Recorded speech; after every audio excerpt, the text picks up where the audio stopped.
The journey of a Pokémon researcher. This video is purely for entertainment and does not infringe on copyrights or laws.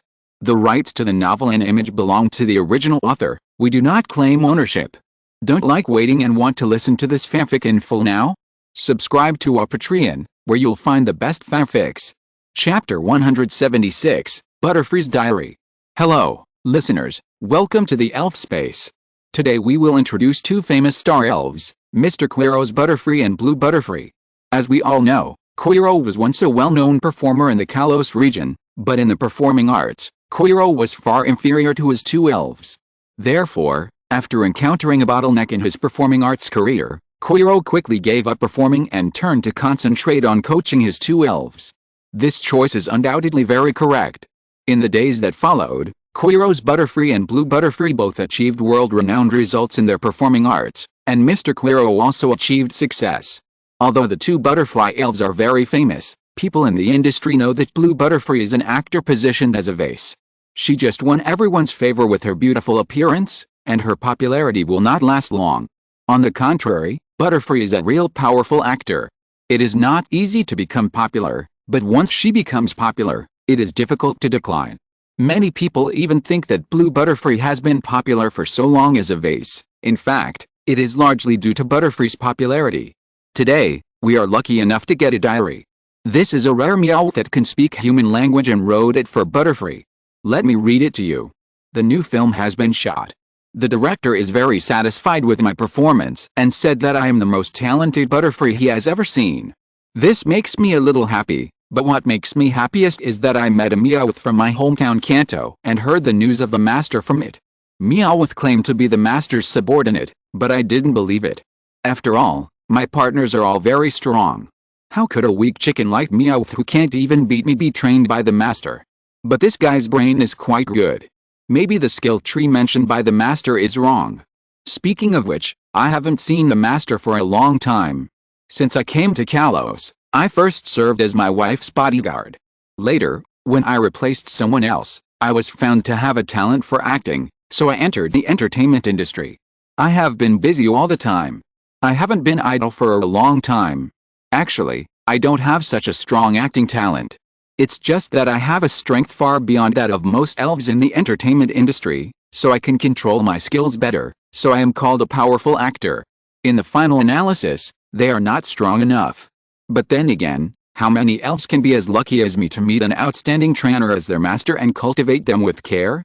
There may really be a destined fate between humans and elves, just like our meeting in the spring of that year.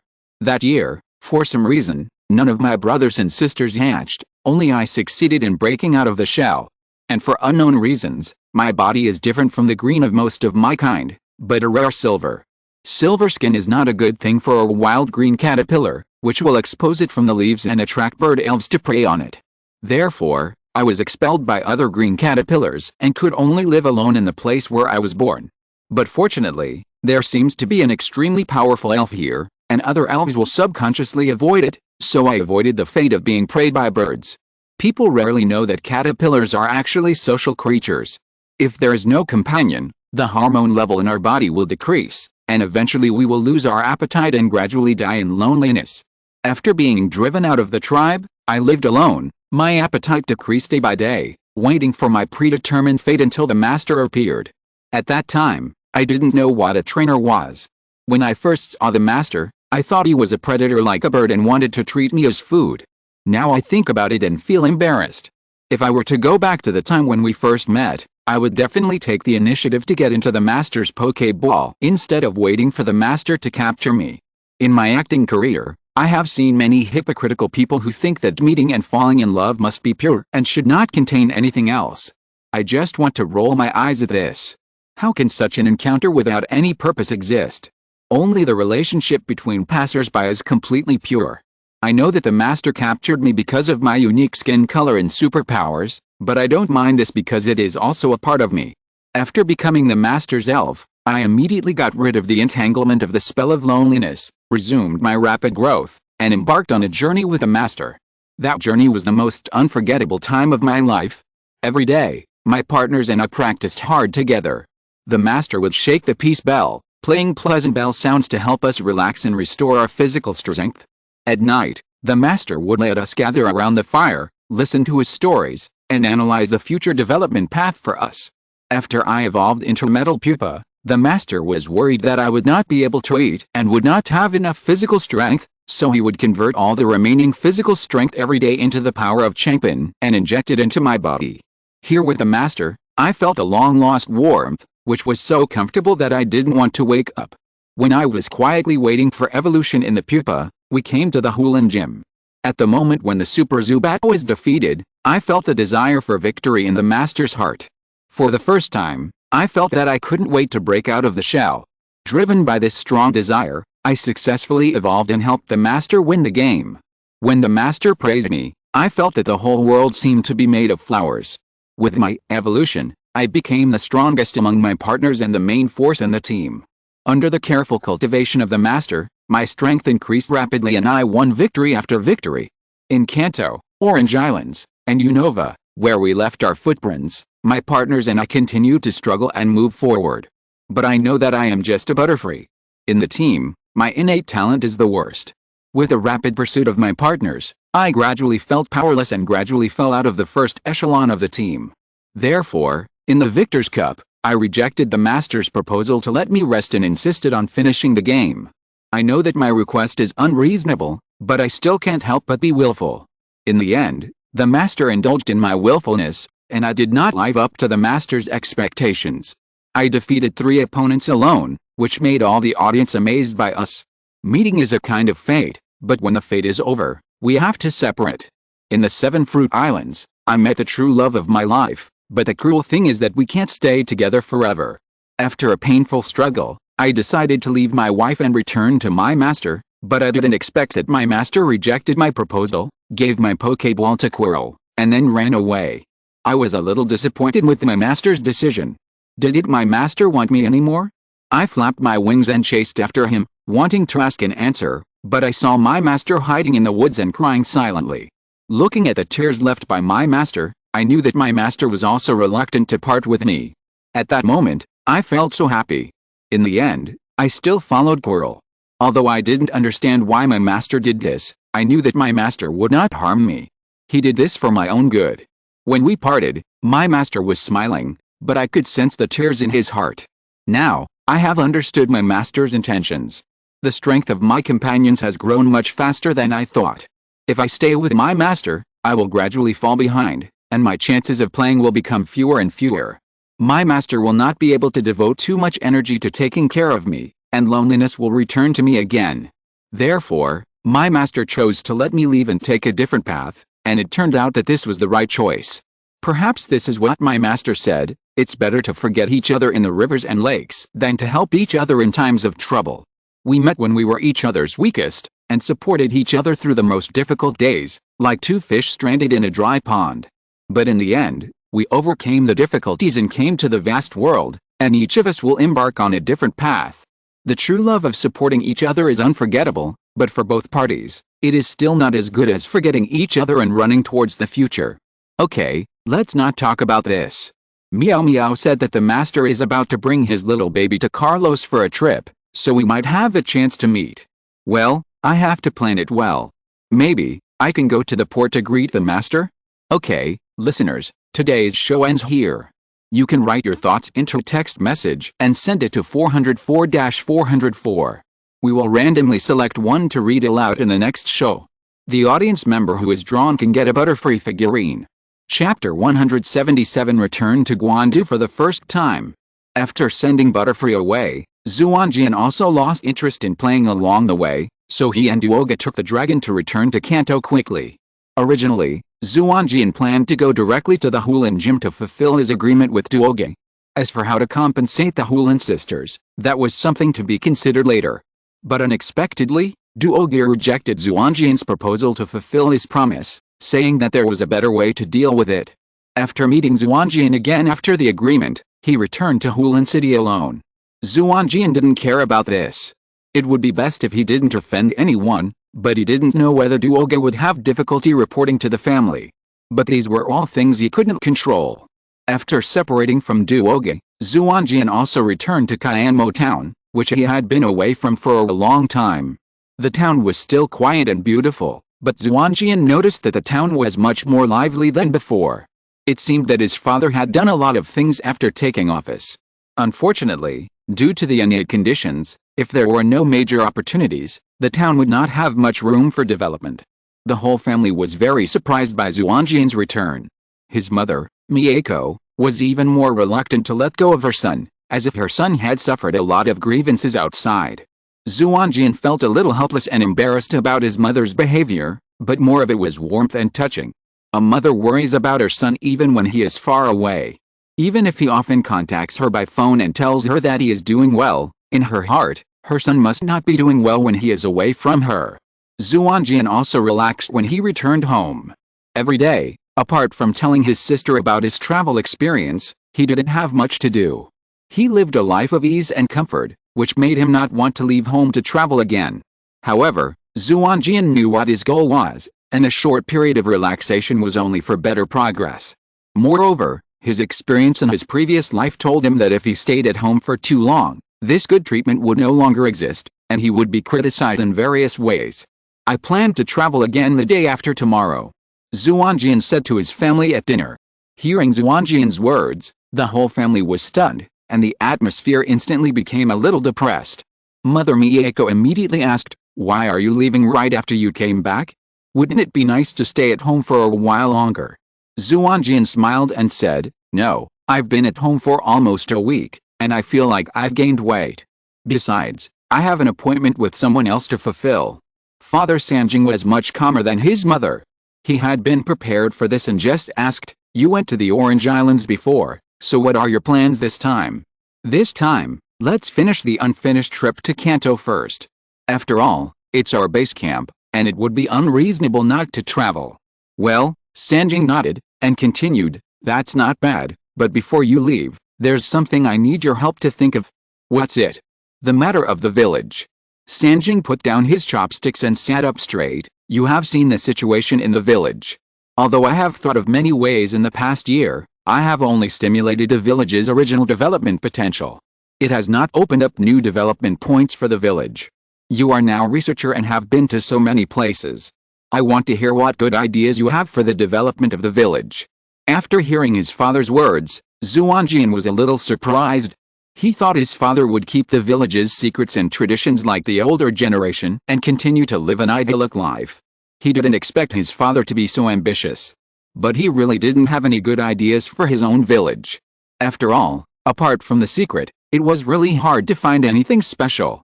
Xuanjian also noticed the difficulty on his son's face and couldn't help but feel a little discouraged. "You can't do anything?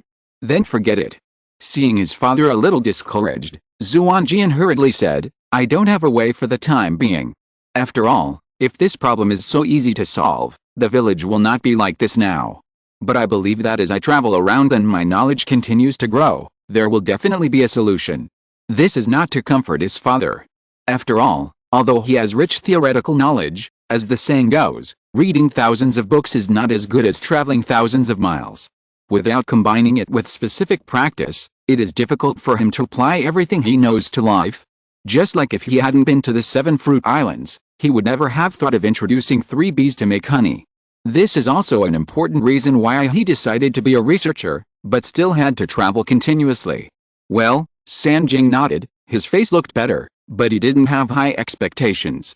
"By the way, Yeezy, you will be 10 years old next year. What are your plans?" In order not to make his father sad, Xuanjian decisively changed the subject. Xuanjian was really attracted by this question. He looked at his wife and didn't know how to answer for a while. If it was a year ago, they would definitely say without hesitation that she should stay at home and follow her mother Miyako to learn how to be a good wife and mother. But this year, because they were worried about their son, the couple kept an eye on their son's travels. Their horizons were broadened a lot, and their ideas changed unconsciously, so that when their son asked about his plans for his daughter's life, he didn't know how to answer for a while. "Yeezy, what do you think?" Xuanjian kicked the ball to his daughter without hesitation. In addition to being as beautiful as her mother, his daughter really didn't show any outstanding talents. With his son's example, Xuanjian really didn't have much confidence in his daughter. Yeezy put down her bowl and chopsticks when Xuanjian turned the topic to her. But she didn't expect her father to kick the ball to her. Yeezy blinked her big watery eyes and said in a somewhat ignorant way, I don't know either, but I also want to travel like my brother. You are a heartless person. Miyako tapped her daughter's head gently with chopsticks. With her son's choice in front of her, her acceptance ability has improved a lot, and she didn't lose her composure too much. But she still couldn't help feeling that her two children were not worry-free, and they didn't understand her as a mother at all, and only wanted to be happy. Don't hit them, they will become stupid. Yeezy said while holding her head. Ho ha ho ha. The whole family was amused by Yeezy's cuteness and laughed. Ahem, Xuanjian cleared his throat, letting the whole family focus, and then said, in this case, then I suggest that Yeezy go to the Pokemon Academy to study first this year. His sister didn't have a lot of knowledge about elves like himself, so it was necessary to send her to the Pokemon Academy to learn some knowledge and lay a foundation. Although the original work criticized the Pokemon Academy in various ways, Xuanjian felt that the place was a good place to lay a foundation, but after laying a good foundation, practice should be carried out to avoid the separation of theory and practice, and high expectations and low skills. Pokemon Academy? The tuition is too expensive. Miyako hesitated. It's not expensive, Xuanjian said. I have been promoted to researcher and have a recommendation quota. If I use this quota, I can avoid most of the expenses, and there is very little left. This can also be regarded as one of the benefits of the alliance. In that case, let Yeezy go. Sanjing said, and then turned to his daughter, you must work hard. I will. Yeezy nodded solemnly. Chapter 178 Takuwa Gym. After arranging for his sister to study at the Pokemon Academy, Xuanjian set out on his journey again. However, he did not immediately set off for Cerulean City, but came to the Takuwa Gym not far from home. Before, Xuanjian always thought that the Takuwa Gym was called the strongest gym in Kanto because of Mewtwo. After all, according to the scene in the animation, if it were not for Mewtwo's rescue, Xian Ameo would have almost beaten through the Takuwa Gym without injury. But after coming to this world, Xuanjian realized that the Takuwa Gym was not just a name. Its name as the strongest has long been circulated, and there are only a handful of trainers who can get the Takuwa badge every year. If Kanto was not just 8 gyms, I don't know how many people would not be able to get the badges to participate in the Quartz Conference. In this way, it seems that in the animation, Sakaki was obviously severely waterproof in the battle in order to train Mewtwo, so that the challengers could fight Mewtwo and give Mewtwo experience. Otherwise, with Sakaki's strength, it would be impossible to fight like that. However, Sakaki's behavior of raising a tiger to harm himself obviously ended up being too much, and Mewtwo broke free from his control. Xuanjian had no doubts about Mewtwo's strength. Fighting with him would undoubtedly be a waste of food. Therefore, Xuanjian was interested in Sakaki's strength without Mewtwo. According to the information obtained from Xiaobo, although the clone of Mewtwo has reached the final stage, Mewtwo is still sleeping in the nutrient tank. So Sakaki used the Pokemon he cultivated himself. Xuanjian wanted to know how strong Sakaki was in this state. The challenge procedure of the Takuwa Gym is not complicated. The trouble is that you don't know whether the gym owner Sakaki is there. After all, as a gangster boss, Sakaki has a lot of things to deal with. But Xuanjian was lucky. Sakaki happened to be there today. After entering the Takuwa Gym, the first thing you see is a ground competition venue. Sakaki is sitting on a high platform, looking down at Xuanjian. Are you the challenger? Boy. He has recognized Xuanjian, but he didn't say it. After all, his identity still needs to be kept secret. Yes, it's me. Xuanjian also pretended not to know the other party. After all, he had not seen the other party's true face in the previous communication, but only knew the other party's name, and Xuanjian was not bored enough to expose the other party's identity. It looks quite capable, Sakaki said, then I'm going to be a little more serious. Go, Beedrill. Sakaki took out a Pokeball and opened it. A mighty Beedrill appeared on the field. Compared with ordinary Beedrills, its double needles and the stinger on the tail seemed particularly thick and long. Perhaps it would be more appropriate to describe it as a gun. Go directly to the main force? That's great. Xuanjian exclaimed as he looked at the Beedrill. The surface of this Beedrill was extremely smooth, with almost no scars. This did not mean that it had experienced few battles, but that it was rarely injured in battle, which was rare for physical attack Pokemon unless this Pokemon was strong enough to often suppress the opponent. After a little thought, Xuanjian also sent out his own Pokémon. Go, Mantis. Insect Civil War? Conscious. Sakoki said, and then ordered, Beedrill, double needle attack. With Sakoki's order, the Beedrill immediately slapped and raised its double needles and rushed towards Mantis, looking like a knight charging with a spear. In the face of Beedrill's attack, Mantis did not dare to neglect it. Without Xuanjian's order, it immediately raised its giant pincers to block Beedrill's spear. Bang! The spear and the giant pincers collided with each other, making a crisp sound, and the two sides fought to draw. Sakoki nodded and praised, good reaction speed. Then Beedrill, start warming up. Following Sakoki's order, Beedrill immediately gave up the wrestling with Mantis, and retreated a distance with the power of Mantis, then raised its two guns and waved them in the air, starting the sword dance. We can't let the other party succeed, Mantis, lightning. After receiving the order, Mantis immediately turned into a stream of light and rushed towards Beedrill, but Beedrill was prepared for this. With the advantage of being able to fly, it stabbed Mantis with its two guns. Mantis quickly raised its pincers to block it, but Beedrill, with its superb control ability, cleverly used the power of Mantis, retreated a distance, and completed the sword dance. Seeing Beedrill finish the sword dance, Sakoki ordered, okay, warm-up is over, then come again, double needle attack. Xuanjian did not dare to neglect, and also ordered, giant mantis, bullet fist. After both sides gave orders, the two elves began to act. Beedrill raised its twin guns flashing with cold light again, and beautifully made a gun flower in the air, and then stabbed out thousands of silver stars, stabbing at the giant mantis all over the sky. The giant mantis was not to be outdone, and its twin pincers shot countless after images in the air, facing the gun flowers stabbed by Beedrill. Silver stars and fist shadows collided with each other, and continued to disappear in waves of sonic booms and collisions. The two sides attacked and defended, and the fight was difficult to tell. Looking at the two sides on the field, Xuanjian breathed a sigh of relief. Although the two sides were evenly matched at present, Xuanjian knew that Beedrill, as the attacking party, consumed much more, and its innate physical strength was weaker. As long as the stalemate continued, the victory would eventually belong to the giant mantis. Sakoki obviously understood this truth, and the dangers faced by Beedrill were much greater than Xuanjian imagined. As a representative of the speed attack flow, in order to increase speed, Beedrill strictly controlled its weight, which meant that it gave up the improvement of defense, which meant that the recoil caused by the collision between the two sides would cause it considerable damage. So, Sakoki ordered, Beedrill, use the piercing secret technique.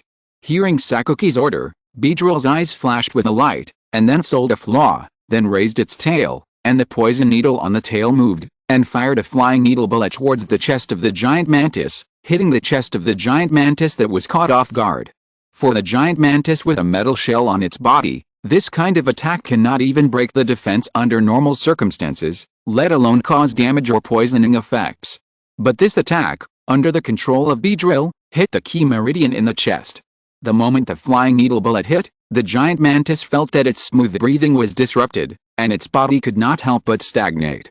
At the moment when Mantis' body stagnated, Beedrill immediately seized the opportunity, wielding its dual guns and attacking Mantis madly. Mantis, hold on! Xuanjian ordered, and then a golden light wall immediately emerged from Mantis. Beedrill ignored Mantis's hold, and continued to attack Mantis madly. The dual guns hit the golden light wall heavily. Although each attack was blocked by the light wall, each time the light wall was deformed by the dual guns, the gun tips almost touched Mantis' body. Mantis, substitute. Xuanjian estimated that the time to hold on was up, and immediately ordered again. Then the light wall was broken, and Mantis' figure exploded under Beedrill's dual guns. Whoosh! Mantis panted again and appeared not far from Beedrill. Using two skills in a row consumed a lot of it. But it was all worth it. If it hadn't used these two skills, Mantis would have fallen under Beedrill's gun. It's amazing! Xuanjian exclaimed. Even with the use of the guard, the power of the Beedrill's attack still penetrated the guard's protection and landed on the giant mantis. The silver spots on its body were the best proof. They were spots formed by the red paint falling off under the attack of the Beedrill. It's a pity that it was a little short. Sakoki said. But you have no chance to remedy it, Xuanjian said, giant mantis, Yanfan. That's not necessarily true. Sakoki shook his head, giant mantis, repay the favor. The giant mantis drew an arc in the air and crashed into the giant Beedrill. The giant Beedrill did not dodge. Its physical strength had reached a bottom, and it had to decide the outcome with one move. Yamfam successfully hit the giant Beedrill, and the tail gun of the giant Beedrill also hit the giant mantis. However, under the powerful physical defense of the giant mantis did not lose its combat effectiveness. I won. Xuanjian said as he looked at the fallen giant Beedrill. No, Sakuki shook his head, it's a draw. As Sakuki finished speaking, a crackling sound of frying beans was heard from inside the giant mantis, and then the giant mantis fell down helplessly. Giant mantis. Xuanjian ran over and hurriedly injected a stream of Changpan's power into the giant mantis. Don't worry, it's okay, I have avoided the vital parts. Sakuki said. Xuanjian checked and confirmed what Sakuki said. The giant mantis only suffered some internal injuries, but these attacks avoided the vital parts, otherwise the giant mantis would have died. Thank you. Xuanjian said. Although the opponent in the gym battle would not cause a murder, if the opponent was conscious, then the Pokémon would suffer irreparable damage. But can you tell me what happened just now? Yes, Sakuki said. Beedrill is my first Pokémon. I put a lot of effort into cultivating it. In order to make up for its lack of talent, I used its sniper characteristics and superb gun skills to develop this secret technique. When using this attack, in addition to the damage caused by Beedrill's attack, it will also form a penetrating force. This force can attack directly or stay in the opponent's body temporarily, waiting to be triggered. The physical defense of the giant claw is too strong, and it is difficult to cause damage by direct attack. Only by injecting power into its body and then detonating it can it cause effective damage. This move is especially useful against steel Pokémon with high physical defense. Thank you for clearing up my doubts. Xuanjian said solemnly. It turns out that there is such a skill in this world that cannot be defended, even if it is defended. It is really an eye-opener. If this move is used on a mortal enemy without mercy, the Pokémon may be torn apart by the power erupting from the body. It's a pity that Beedrill took a lot of damage when it forced its way through the defense, otherwise you would have lost. Well, take out the next Pokémon, I'm looking forward to your next performance. Chapter 179, Sakuki of the Earth.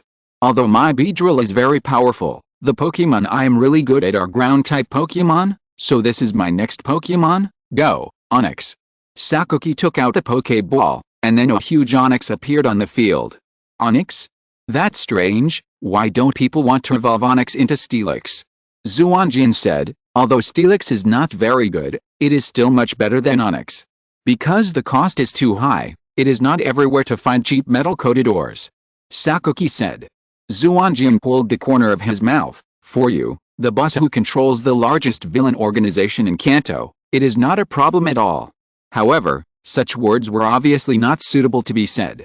Xuanjian also selected his next Pokémon, go, Gemstar. Water Pokémon, it's a bit troublesome. Sakuki looked at Gemstar and said, you attack first this time. Xuanjian nodded and ordered, Gemstar, water gun. Onix, use rock block on yourself. Hearing Sakuki's order, Onix immediately raised its tail and knocked on the ground. Then, huge rocks were erected around it, blocking Gemstar's water gun attack. This skill used to hinder the opponent was used for defense under Sakuki's flexible use. Seeing the water gun blocked, Sakuki nodded with satisfaction and continued to order, Onix, use digging.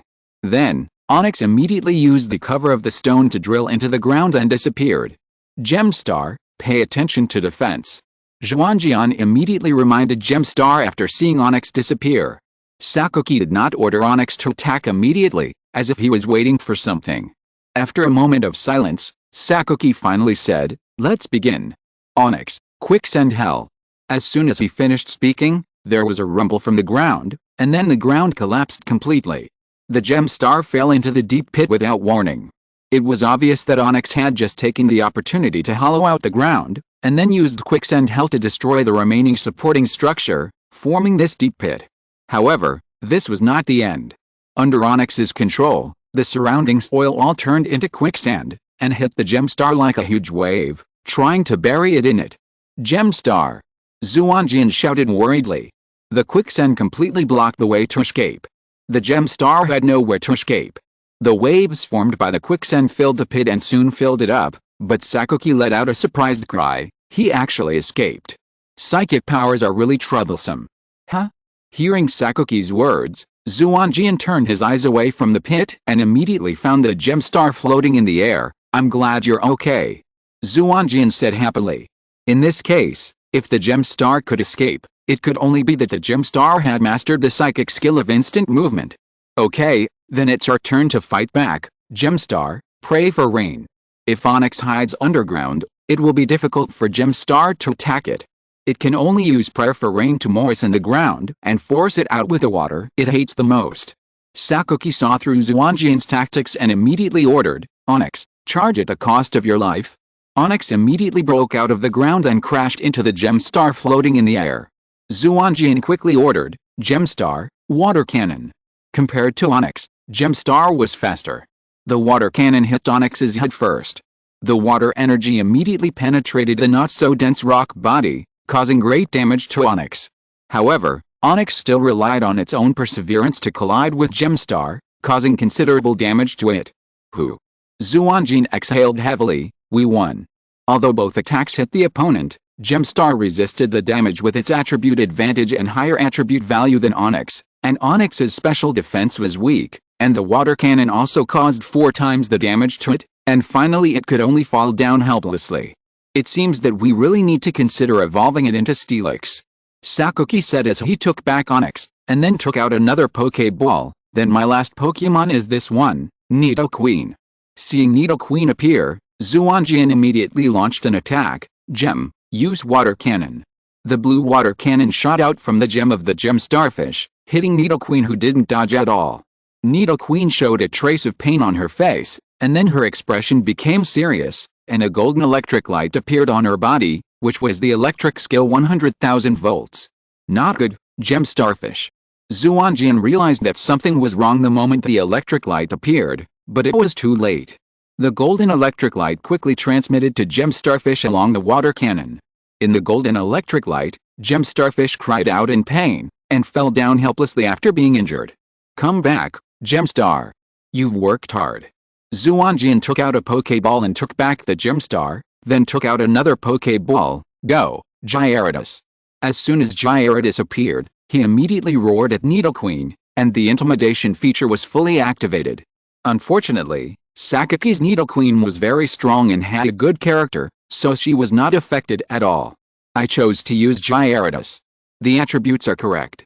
If it's not too unfortunate, I can avoid Gyarados' defense and directly attack its weak points.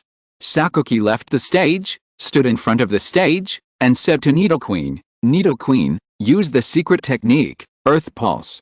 Damn, another secret technique. Gyarados, get ready to use Hold. The reason why I chose to use Gyarados is that Gyarados is immune to ground-based attacks.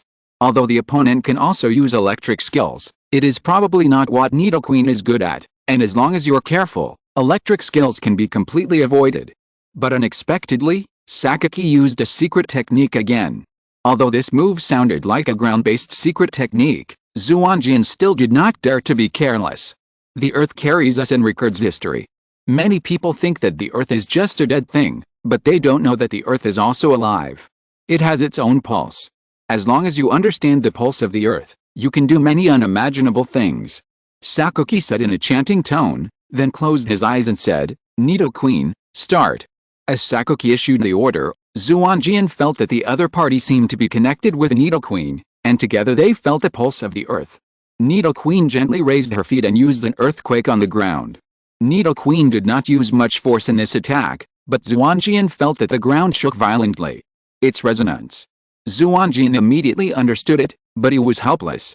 The Earth was too large and there were many vibrations inside it. Ordinary people had no way to distinguish which one was from its own vibration, let alone perceive its frequency and borrow its power. Fortunately, Gyarados has the flying attribute and is highly immune to ground-based energy. Otherwise, the earthquake alone would have severely damaged the Pokémon. Xuanjian comforted himself. The damage of the earthquake attack is mainly caused by the ground-based energy being transmitted to the Pokémon through vibration. The flying attribute energy in Gyarados' body can effectively isolate this attack. So far, apart from the discomfort caused by the ground vibration to Gyarados, no damage has been caused. However, Xuanjian did not think that Sakuki's attack was so easy to deal with, so he could only be alert and deal with it carefully. Gyarados, Water Cannon. The opponent is launching a secret technique, so it is definitely difficult to use 100,000 volts at the same time, so why not take the opportunity to attack? Gyarados opened his mouth and sprayed a thick water cannon at Nidoqueen. Nidoqueen ignored Gyarados' attack and continued to step on the ground with different frequencies and strengths. Under Nidoqueen's knock, the ground fluctuated like water waves, and Nidoqueen was like a small sampan in the water, also rising and falling with the waves. In such ups and downs, Nidoqueen strangely avoided the water cannon. After dodging the water cannon, Nidoqueen suddenly chopped the ground heavily. Although it seemed no different from the previous earthquake, Xuanjian felt a sense of crisis and quickly ordered, "Gyarados, jump." The moment Gyarados jumped up, the ground beneath it exploded, and sharp spikes rose from the ground. If Gyarados had not dodged, it would have been stabbed. However, the crisis was not resolved, because Gyarados, which had risen to the top, had begun to fall. Gyarados, use Storm to move your body to avoid it. Xuanjian ordered. Sakuki also ordered, come again. Then Nidoqueen continued to stomp the ground, and huge spikes immediately appeared on the field, making it impossible for Gyarados to find a place to land. Seeing this situation, Xuanjian gritted his teeth and said, let's fight. Gyarados, use Water Jet. Gyarados roared, and the blue water energy surged from his body to wrap it up, and then crashed into Nidoqueen on the ground. Sakuki also ordered without showing any weakness, Nidoqueen, let's go up too. The ground under Nidoqueen's feet was slightly sunken, and layers of mud climbed up from the ground along Nidoqueen's horns as if they had life, and finally wrapped around Nidoqueen's body. Then the ground surged like a wave, pushing Nidoqueen to meet the rushing Gyarados. This was simply a ground-based version of surfing plus water jets. With the help of the falling force, Gyarados and Nidoqueen collided fiercely, causing a huge explosion. For a while, water and mud flew everywhere. Xuanjian and Sakuki didn't care about the situation in the field, but just kept dodging the debris shot in the air. When the dust settled, the two looked at the field, only to see the two Pokemon's heads butted together, still maintaining a wrestling posture, but had fainted. It's a draw. Sakuki said, it seems that the quicksand hell that Onix just used caused a certain degree of damage to the ground, resulting in insufficient protection from this oil shell, otherwise Nidoqueen would not have lost her combat effectiveness. As he spoke, Sakuki took back Nidoqueen, and Genma also silently took back Gyarados. Chapter 180 Hatching. Although it was just a draw, I at least used 70% of my strength in this battle. You have passed the challenge. After taking back Nero, Sakuki said to Xuanjian, and then a man dressed in armor and ancient costume came to Xuanjian with a tray. On the tray was a leaf-shaped badge, which was the green badge of the Takuwa Gym. Xuanjian picked up the badge with some excitement. This was a badge that few people could get, and the badge given by the boss of Team Rocket himself was much more precious than those given by others in the future. Looking at Xuanjian with a happy face, Sakuki's mouth curled slightly, and then asked someone to bring another tray with 2 skill machines on it. This is the ground-based skill Quicksand Hell and Earthquake, as a reward for your excellent performance. Thank you. Xuanjian took the skill machine and was about to say something when he suddenly felt a vibration in his backpack. Xuanjian was stunned for a moment, and then his face was surprised. Is it going to hatch? He quickly opened the backpack and took out an incubator from it. The indicator light of the incubator kept flashing, and at the same time it vibrated, reminding the owner that the egg inside had changed. Xuanjian quickly opened the lid and took out the egg that had begun to emit white light. What could it be? Xuanjian stared at the egg that was glowing brighter and brighter with some anticipation. This egg had been in his hands for a long time, but it had never been hatched. If it weren't for the fact that the instrument and his own perception showed that it was in good condition, Xuanjian would have suspected that this egg was dead. But it was really a coincidence that this egg actually hatched today. Could it be because it returned to the place where it was born? The interval between each emission of light became shorter and shorter. Finally, the elf egg completely stabilized like a light bulb, and a dazzling white light burst out. The white light was a bit dazzling, and Xuanjian couldn't help but close his eyes, but his hand felt the eggshell disintegrate in the white light, and a round, fleshy elf appeared in his hand. After the eggshell broke, the white light quickly disappeared. Xuanjian immediately opened his eyes impatiently, and the little guy with a blue back and a red belly in his hand immediately came into his eyes. Roundland shark. It's actually Roundland shark. Xuanjian exclaimed in surprise. This is the juvenile form of the quasi-godly bite land shark, an extremely precious elf. He actually got one. It's great. However, Xuanjian soon realized what it means to be overjoyed. Bite land shark opened its mouth and bit his hand. It hurts, it hurts. Roundland shark, let go. Xuanjian screamed in pain. Although the Roundland shark was just born and the teeth in its mouth were still the first milk teeth, they were not very sharp, but under its amazing bite force, Xuanjian was still in excruciating pain. Although his arm was very painful, Xuanjian was still reluctant to use great strength to break free from the Roundland shark. He just kept trying to pry open the Roundland shark's mouth with his other hand. You can't do this. Just gently touch the bottom of the Roundland shark's arm, and it will feel itchy, and it will loosen up. Sakuki reminded. Xuanjian did as he was told, and the Roundland shark really opened its mouth. In just a short while, there were several more bleeding holes on its arm. This was because the Roundland shark had not yet changed its teeth, otherwise it was unknown how badly it would be injured. However, these are minor problems. With the power of Changpan, these wounds will heal quickly. The Roundland shark saw you when it was born, and it should have thought you were its mother.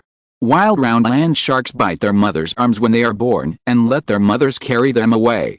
Sakuki explained, and then threw a box of energy cubes to Xuanjian. This energy cube is rich in nutrients and is very suitable for newborn elves to eat. This box is for you. Thank you. Xuanjian took the energy cube thrown by Sakuki, took out a piece and put it in the mouth of the Roundland shark, and the Roundland shark immediately showed a happy smile. When Xuanjian looked up again to thank Sakuki, Sakuki had disappeared from the platform. Let's go. Let's solve the problem of overnumber of Pokémon first. Xuanjian said to Land Shark, and then he left the Takua gym with Land Shark in his arms. For a newborn Pokémon, it is not a good idea to put it into Pokéball immediately.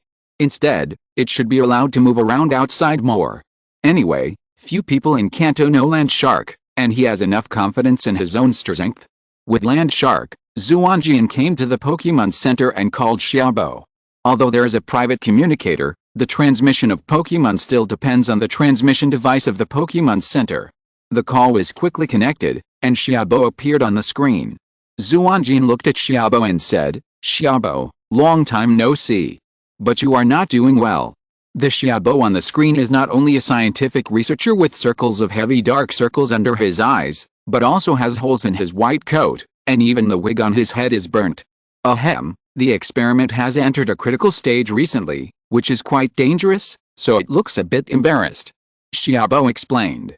At the moment he spoke, Xuanjian heard a burst of explosions coming from the microphone. Obviously, what the other party said was not false at all. Is Mewtwo about to mature and can't be suppressed? Xuanjian guessed, but it didn't matter to him much, so Xuanjian immediately put it aside and asked, so how is our experiment going? The progress is good. We try to make each part separately and then assemble them to avoid the birth process, so that no new soul will be produced. At present, all parts have been manufactured and are just waiting for the final assembly. However, it has been busy recently, and it may take a long time to continue the experiment. Xiaobo said. Perhaps considering the use of the Pokémon Center phone to talk, he replaced sensitive words such as clone. Well, that's not urgent.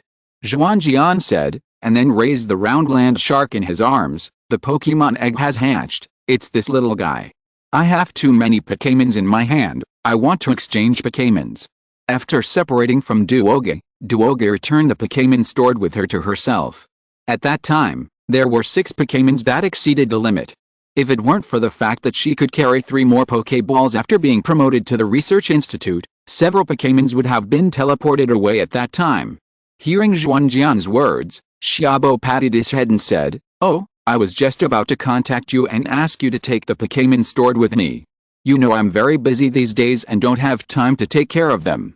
Besides, it's very dangerous here at this time, and it's not suitable for storing Pokémons. Xuanjian nodded speechlessly. With Mewtwo there, it was indeed not suitable for storing Pokémons. Otherwise, if Mewtwo made a big news that day, his Pokémons might also be affected. But if he took back the Pokémons, where should he store them? Should he put them in the Pokémon Center? That would cost too much? Xiaobo also saw Xuanjian's distress, and he was prepared for it. Don't worry. I have thought of a solution for you. I have contacted the Oak Research Institute. As long as you lend the leaf elves to Professor Oak for research and register them under the name of the Oak Research Institute, they will help you take care of the elves. When I set up my own research institute, you can come back. The Oak Research Institute is the largest simulated wild park in Guangdu, and it is perfect for storing elves there. Well done, Doctor. Xuanjian gave Xiaobo a thumbs up, not only for helping him solve the elf storage problem, but also for his courage to have the best of both worlds. While studying Mutuo, he also took the initiative to get close to Professor Oak, who stood firmly on the side of the alliance and opposed cloning. This courage is unparalleled. I'm back from a business trip, but there are still many things to do. Updates will resume slowly. Chapter 181 Oak Research Institute. Afterwards, the two had a brief conversation, and Xiaobo teleported Xuanjian's Pokémon over. Xuanjian applied for temporary retention at the Pokémon Center, and then took the Pokéball to the Oak Research Institute located in Pallet Town. Viridian City is not far from Pallet Town. In the original work, Xiao Mao received 10 badges and returned to Pallet Town through Viridian City. On the way to Pallet Town, Xuanjian also kept running in with the Roundland Shark. The Roundland Shark is worthy of being able to evolve into a quasi-god in the end. Although it has just hatched, it is already very powerful. Along the way, Xuanjian commanded the Roundland Shark to constantly challenge the common Pokémon such as Pidgeot, Spearow, and Rattata encountered along the way, and the Roundland Shark basically won easily. This is of course because the combat effectiveness of these wild Pokémon is not outstanding, and the talent of the Roundland Shark as a newborn Pokémon itself cannot be ignored. In such a run-in, when arriving at Pallet Town, Xuanjian finally successfully obtained the consent of the Roundland Shark and received it in the Pokéball to rest. Pallet Town, a town with a similar size to Qianmo Village and even fewer natural resources, was originally just an ordinary town, but because the Oak Research Institute is located here, it is almost as prosperous as some small cities. This makes Xuanjian seem to see a development path for Qianmo Village. Guided by the road signs, Xuanjian came to the Oak Research Institute and was immediately warmly received by Dr. Oak. However, Xuanjian unexpectedly saw Dr. Oak's grandson, Xiaomao, here. Dr. Oak, this is your grandson, the genius boy Xiaomao. Xuanjian flattered him. Yes, it's my grandson Xiaomao. Xiaomao, say hello to Mr. Xuanjian quickly. Mr. Xuanjian is the youngest researcher in the Alliance. You must learn from him. Dr. Oak was very happy that his grandson was praised. Perhaps it was the effect of the flattery just now. Xiaomao was not as arrogant as Xuanjian imagined, but bowed to Xuanjian politely and said, Hello, Mr. Xuanjian. I am Xiaomao, I am 10 years old this year, please give me your guidance. Hello. Just call me Xuanjian. Xuanjian also politely returned the greeting, and then asked Professor Oak about his doubts. Xiaomao is 10 years old, don't you plan to go out for a trip? After getting the initial Pokémon at the age of 10, unless you have a job or financial difficulties, going out for a trip is basically the choice of most people who want to engage in Pokémon-related professions. Xiaomao, as the grandson of Professor Oak, will definitely not have these problems, so what is the reason why Xiaomao has not gone out for a trip? Because Xiaomao has not yet obtained the initial Pokémon, several children in the town have reached adulthood, so I plan to let them get the initial elves together and then set off. Professor Oak explained. Xiaomao also interrupted and said, it's mainly because we are waiting for Xiaozi. His birthday is the latest. But we will set off tomorrow. Brother Xuanjian, are you going to participate in the Quartz Conference too? Can you compete with me? Listening to Xiaomao's words, Xuanjian had to work hard to hold back his strange smile, but a speculation from his previous life emerged in his mind. Xiaozi is Professor Oak's biological child. To be honest, Xuanjian thinks this speculation is still very reasonable. After Xiaozi and Xiaomao set off, Professor Oak has been using Xiaomao to encourage Xiaozi. If it is put into real life, it is just like parents praising other people's children to their own children, so this speculation is still very marketable. After throwing away the distracting thoughts in his head, Xuanjian replied, yes, I will also participate in the Quartz Conference. If we want to compete, we'd better wait until next time. After all, you just got the initial Pokémon, and you still need to run it in. Then Xuanjian, under the leadership of Professor Oak, briefly visited the Oak Research Institute. It must be said that as the residence of the chief doctor in Kanto, the Oak Research Institute has a complete range of equipment. Xuanjian also saw the largest simulated wild park in Kanto that Xiaobo mentioned, where almost all the Pokémon in Kanto were raised, most of which were left here by trainers under the name of Professor Oak. I'll trouble you with my Pokémon in the future, Xuanjian said to Professor Oak, and then handed 5 Pokéballs to Professor Oak, and kept all the Pokémon that had not yet evolved into their final forms in the crossbit. Just leave it to me with confidence. Professor Oak took the Pokéball and said happily, I've been coveting your leaf elf for a long time, and I can finally get close to it. Looking at Professor Oak's expression, Xuanjian was a little doubtful for a while whether it was the right choice to hand over the leaf elf to him, but in the end, the reputation that Professor Oak had accumulated over a long period of time still dispelled Xuanjian's worries. However, in order to divert Professor Oak's attention, Xuanjian still handed over a newly written paper. Dr.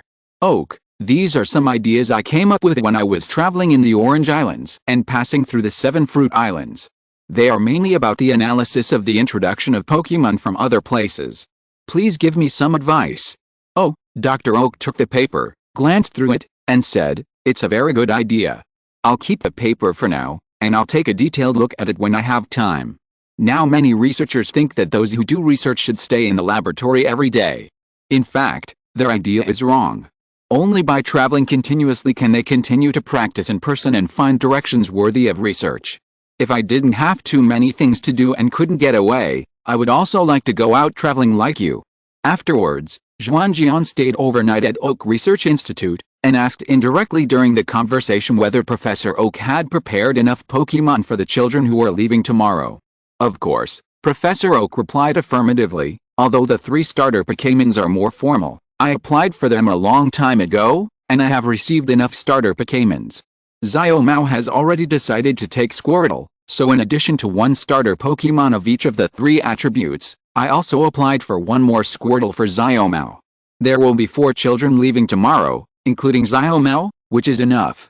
Xuanjian nodded and said nothing more. However, that night, Xuanjian secretly released a crossbit and asked it to monitor the cabinet where the starter Pokéballs were stored. In the middle of the night, the crossbit woke Xuanjian up, and it found that someone had stolen a Squirtle. Xuanjian did not catch the thief. He did not want to change this history, and Xuanjian suspected that the other party was actually deliberately let in by Professor Oak, otherwise the security measures of this institute would be too poor. If we go by the memory of the previous life, it should be Blue who stole Squirtle, but Blue has never appeared in the animation. It seems that the trajectory of this world is not just the same as in the animation. Chapter 182 Nibijim. Next, everything was just as Xuanjian remembered. Because of the lack of a Pokémon, Xiaozi, who came last, could only choose a Pikachu as his Pokémon. Xiaozi did not realize that Pikachu was not a good starting Pokémon for most people, but tried his best to get along with Pikachu. Perhaps this was the reason why he was able to defeat the recognized genius Xiaomao in the end. Compared with Xiaomao, Xiaozi's Pokémon knowledge was a little weak, but he was more sunny and enthusiastic, which made it easy for people to have a good impression. Although it was only the first meeting, Xuanjian quickly became friends with Xiaozi, and Xiaozi even invited Xuanjian to travel together. However, in order to avoid being affected by Xiaozi's own troublesome aura, Xuanjian politely rejected Xiaozi's invitation. After the two separated, Xuanjian crossed the forest and went to Nibi City from another road.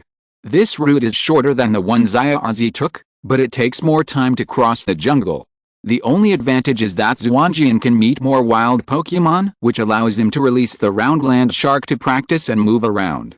When they were about to leave the forest, an abnormal rainstorm suddenly appeared in the sky, and then a beautiful elf, please ignore the turkey-like appearance of the Ho-Oh, it was a fake Ho-Oh, flew across the sky. It was the legendary Ho-Oh of Kanto. In this regard, Xuanjian just quietly admired this beautiful elf without taking any photos.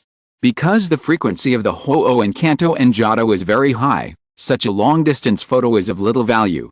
After passing through the forest, Xuanjian arrived at the destination of this trip, Nibi City. Nibi City is a typical mining city with abundant mineral resources. The local people also make mining their main business. Therefore, rock attribute and ground attribute elves that are good at digging are quite popular here, and the Nibi gym has almost become the rock attribute gym of Kanto. In order to train his son and to satisfy his hobby of digging stones, the gym owner of Nibi City, Wu Neng, often handed the gym over to his eldest son Xiaogang. However, Xiaogang is still relatively young, and he can handle ordinary challengers, but he is a little overwhelmed when facing trainers with special challenges. Therefore, Xuanjian will face Mr. Wu Neng himself. Are you Xuanjian? The one who found Steelix? Wu Neng, who is wearing a miner's uniform, obviously just came back from the mine. After knowing Xuanjian's name, he asked, "It's me." Xuanjian nodded. "I didn't expect a real person to be so young." Wu Neng was a little emotional, and then said, "The competition adopts the form of 3 versus 3, and the venue is a rock venue. Is it okay?" "No problem." Xuanjian nodded. "Then please follow me." Wu Neng led Xuanjian to the competition venue and arranged Xiaogang as the referee. "My first Pokemon is Onix. This is my initial Pokemon." Wu Neng opened the Pokeball and an Onix appeared on the field. Xuanjian noticed that the body of this Onix was very round, and it was obviously very old. "Go, Candlelight." Xuanjian also released his own Pokemon. He planned to use the gym match in Kanto as an opportunity to hone himself, so he tried not to use Pokemon that restrain the opponent's attributes and levels. "I haven't seen a Pokemon before, it looks a bit scary," Xiaogang said. "This is a ghost-type and fire-type Pokemon from other regions, called Candlelight." Wu Neng introduced it to his son, and then turned to Xuanjian. "Candlelight's attributes are restrained by Onix. Are you sure you want to use it?" Xuanjian nodded, "Yes, although it is the first time to fight with Candlelight, and its attributes are somewhat unfavorable, but I believe we will definitely win." "Right, Candlelight." Candlelight nodded curtly, and recognized Xuanjian a little more. Candlelight likes to fight, but the previous owner was engaged in performing arts most of the time, so there was not much interaction with it. In addition, it had a mysterious and terrifying temperament, so it was not liked by the owner, and it was not very pleasant to get along with it. Candlelight did not reject the change of owner, nor did it have too many expectations, but after listening to Xuanjian's words, Candlelight thought that this new owner was still good. Xiaogang and Wu Neng nodded, and then Xiaogang announced, "The game begins. Zhuguangling, use the Will-O-the-Wisp." Zhuguangling's level is still very low, and his skills are very few. Although the fire skills are not very effective against Onix, Xuanjian does not have many choices. Zhuguangling's speed is a bit slow. Although he immediately started to act after receiving Xuanjian's order, he is still one step behind Onix. Under Wu Neng's command, Onix used the Rockfall skill against Zhuguangling. Stones were thrown at Zhuguangling. Zhuguangling hurriedly shook his small body and kept dodging. Although his speed was relatively slow, Zhuguangling's body was very light, almost like air. Therefore, with a strong wind brought by the stone, Zhuguangling finally avoided the attack of the rockfall without any danger. Then, Zhuguangling's power accumulation also ended. The candle on his head exploded, shooting out a bunch of small flames, surrounding Onix's head. "This kind of attack is meaningless," Wu Neng said as he looked at Onix, whose head was surrounded by blue Will-O-the-Wisp. Although Onix's special defense was not high, it was very resistant to fire. Its fire skills did not cause much damage, and the burn status had little effect on it. Seeing that Onix seemed to be trying to compete with a Will-O-the-Wisp, Wu Neng quickly ordered, "Onix, ignore the flames, use Earthquake." Under Wu Neng's order, Onix decisively gave up the entanglement with the flames around its head, and let the Will-O-the-Wisp burn its head red without any reaction. Xuanjian couldn't help but sigh at Wu Neng's strong control over it, which made it ignore its abnormal state. After ignoring the Will-O-the-Wisp, Onix raised its tail high and knocked on the ground. Suddenly, waves of earthquake waves hit Candlelight, shaking it up. However, Xuanjian, who had seen Sakuki's secret skills, had long been able to ignore the elementary use of this earthquake. Although Candlelight is not a gas Pokemon like Ghastly, its body structure is similar to Ghastly. Almost all of it is energy, so the damage caused by the earthquake is not too high. Seeing that Candlelight did not lose its combat effectiveness under the earthquake, Xuanjian ordered, "Candlelight, use Bad Luck." Also known as misfortunes never come singly, I don't know which one you are more familiar with. Bad Luck is one of the few skills that Candlelight knows. This ghost-type skill doubles its effect when the opponent falls into a negative state. With Candlelight's attack power and the skills it knows, it is basically difficult to cause any decent damage to Onix, so Xuanjian used Will-O-the-Wisp at the beginning to pave the way for this skill. Hearing Xuanjian's order, Candlelight sprayed a dark purple smoke at Onix, and the smoke accurately hit Onix's head. Onix immediately felt a heat in its head, and then a little dizzy, and fell down with a bang. Well done, Candlelight. Another Will-O-the-Wisp. Onix did not lose its combat effectiveness immediately. After all, the level gap between the two was very large, and this attack was not enough to make it lose its combat effectiveness. After all, Onix's body is made of rock, and the burns are entirely caused by the energy of the Will-O-the-Wisp, which has been consumed in this attack. The flame on the top of the Candlelight Spirit's head lit up again, but this time, the Candlelight Spirit actually used the Flame Vortex skill. Although in the memory of the previous life, the Will-O-the-Wisp is a fire skill, and it ranks after the Flame Vortex in the series of skills that the Candlelight Spirit can learn through upgrading, Xuanjian found that the real situation is that most Candlelight Spirits learn the Will-O-the-Wisp first. According to many current theories, this is because the Will-O-the-Wisp skill is a dual attribute skill of Ghost and Fire, which fits the Candlelight Spirit very well. Xuanjian also thinks that the Will-O-the-Wisp is more like a fire skill with a Ghost Curse effect than a fire skill, but so far, whether the dual attribute skill exists remains to be verified, which will also be Xuanjian's next research direction. Back to the point, Xuanjian was also very surprised that the Candlelight Spirit learned the Flame Vortex in the battle, so it seems that this Candlelight Spirit has a very good talent. A blue flame was seen coming out from the flame above the Candlelight Spirit's head, enveloping the fallen Onix, trapping it and making it unable to move. Candlelight Spirit, use. Xuanjian was about to issue an order, but he saw the Onix and the flame glowing wide all over, and it actually evolved. What's going on? Xuanjian looked at the Onix and the flame with doubt, and asked Wu Neng. Wu Neng scratched his head and said, "It should be that Onix's lifespan is long enough, and it has accumulated enough metals for evolution in its body, but these metals are scattered in its body, so it can't evolve. Under the burning of the vortex of flames, Onix's body has undergone changes similar to ore refining, and those special metals have been released, so it has evolved." Xuanjian nodded and agreed with Wu Neng's statement. Rocks will contain more or less special metals. After eating, Onix will instinctively store these metals until they accumulate enough and then evolve, but this time will be very long. Looking at Onix who was evolving, Xuanjian frowned. It's evolved, that's a bit troublesome. Onix's evolution ended quickly, the vortex of fire also stopped, and a large silver-white steelix appeared on the field. Xuanjian looked at the Candlelight Spirit and found that it had consumed a lot of energy. Even the flame on its head had shrunk to the point where it was almost invisible. Xuanjian sighed and planned to take back the Candlelight Spirit, but he didn't expect that the majestic steelix suddenly fell down. What is this? Xuanjian looked at the steelix who was in trouble again speechlessly, and asked Wu Neng. Ahem. Wu Neng took out the Pokeball and took back steelix, and said a little depressed, "Steelix's resistance to fire is much lower than Onix. The vortex of fire just now caused it a lot of damage, so it has exhausted its physical strength." Xuanjian. If you're listening to this novel on a channel other than Fanfic World, it means they downloaded and uploaded it without effort. We cordially invite you to visit our channel, Mundo Fanfic Novelis. There you'll find the original version of this story and you can explore many other novels of various genres. We're waiting for you to immerse yourself in a world of incredible novels. Chapter 183 Nibijim. After winning the farce, Xuanjian didn't know what to say. He could only praise the Candlelight Spirit who was jumping for joy.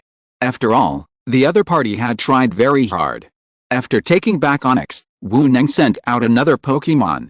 Is this Fossil Helmet? Xuanjian looked at the elf in front of him that looked a bit like a beetle and asked uncertainly. Hey, you actually know it? Wu Neng was surprised. Ahem, I often read some magazines, so I know some ancient Pokémon. Xuanjian covered up and said, has the research and development of fossil resurrection technology been successful? This was resurrected using fossil resurrection technology, right? Wu Neng shook his head and said, the fossil resurrection technology has not been successful yet. I accidentally found this fossil helmet when I was mining. It has been sleeping in a rock and survived by hibernation. Xuanjian nodded and said, how lucky. Then let me see it. Xuanjian took back the Candlelight Spirit. After all, Its physical strength had been consumed too much. Go ahead, centipede. A flash of light passed, and a centipede covered in purple light appeared on the field. Since it was captured, the treatment of the centipede was completely different from its previous wild state. It was fed and drunk by Xuanjian almost every day, and its body directly became fatter. Now it was time for it to work. Looking at the centipede with a greasy face, Wu Neng frowned. Another elf from other regions, but since it is a bug attribute, it's okay to use this. Fossil helmet, primal power. Centipede, hold on, and then use flying needle bullets. Primal power, as a rock-type skill, can cause considerable damage to the centipede, and it must be blocked by holding on. What Xuanjian has to do now is to delay as much time as possible so that the centipede's acceleration characteristics can begin to work. A faint golden light shield lit up on the surface of the centipede's body, blocking the primal power of the fossil helmet. Then, the centipede shot poison needles from the horn mountain on its head towards the fossil helmet. Wu Neng did not dare to neglect it and ordered, "Fossil helmet, lie prone and use harden." Fossil helmet immediately followed Wu Neng's order and lay on the ground, using only the hard shell on its back to resist the attack. For shelled Pokémon, their shells are the best defensive tools, which can almost defend against most of the opponent's attacks. The shell plus harden, the centipede's poison needle did not leave any marks on its back. However, Xuanjian did not care. The reason why he ordered the centipede to use the flying needle bullet was just to delay time. Now the centipede's speed should have increased a little, which is almost enough. Centipede, use harden first, then use roll. This is a combo that the centipede was very skilled in before being captured by Xuanjian. Although it is simple, it is really effective. Fossil helmet, use water jet. Wu Neng saw that the centipede used roll and immediately ordered fossil helmet. As a trainer who is good at rock-type Pokémon, he knows how terrible it would be if the roll skill could not be interrupted in time. Seeing the water rising from the fossil helmet, carrying it towards the centipede that rolled into a ball, Xuanjian showed a smile of success. If the fossil helmet used special attack skills, he would still have a headache, but if it used physical skills, he would be relieved. The blue water flow and the purple ball collided, and the centipede rolled into a ball was quickly repelled, but the centipede did not stop, but rolled back a long way with the power of the fossil helmet, and rolled towards the fossil helmet again after a big circle. Huh? Wu Neng was a little surprised, and then ordered, "Fossil helmet, dig a hole." He didn't have any good way to deal with this move of the centipede for the time being, but if he couldn't beat me, he could hide, but I didn't believe you could keep rolling.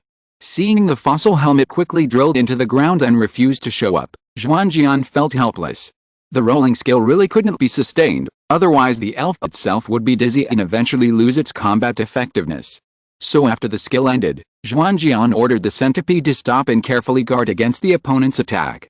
Seeing the centipede stop, Wu Neng showed a smug smile. "Fossil helmet, spray water again."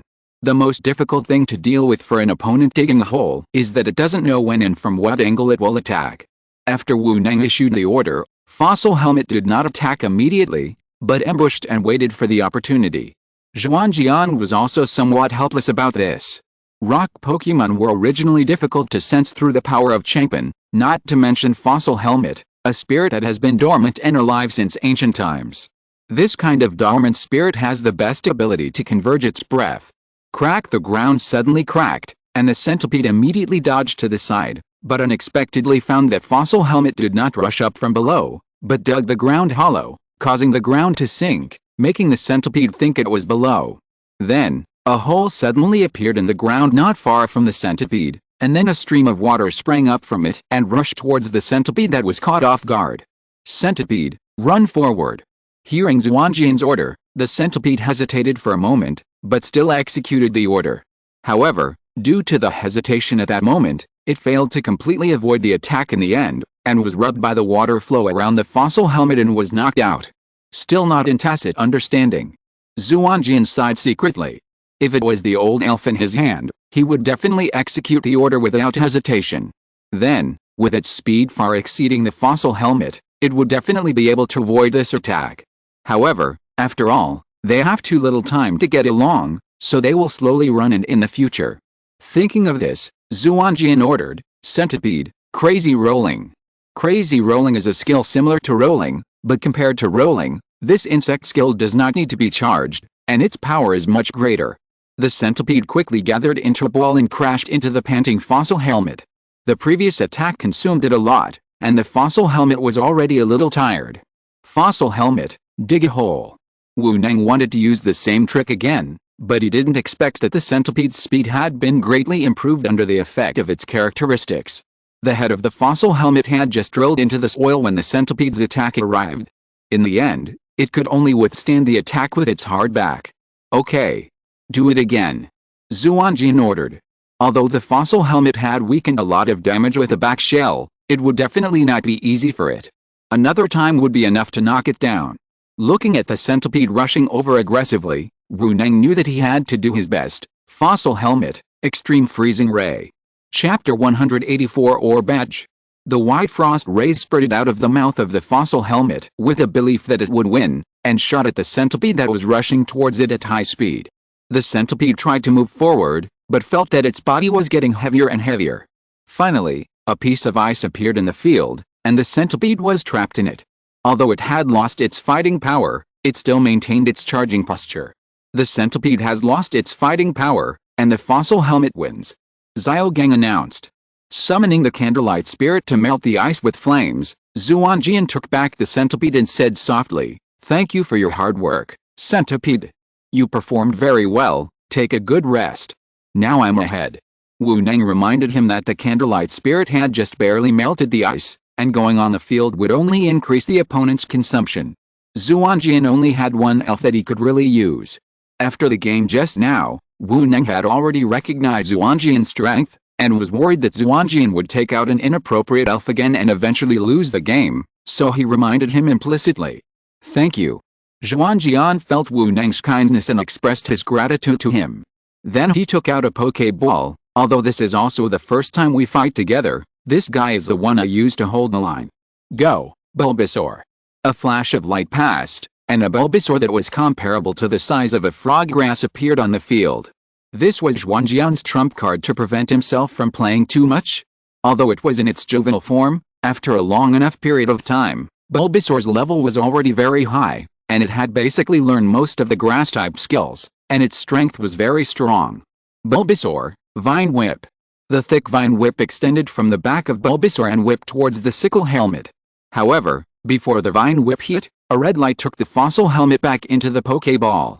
Wu Neng said, "The fossil helmet is already very weak. I admit defeat in this round."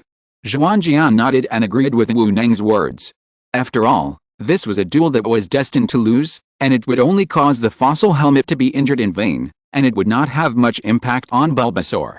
Then, "This is my last Pokemon." Wu Neng took out a Pokeball. "Go, Rhydon."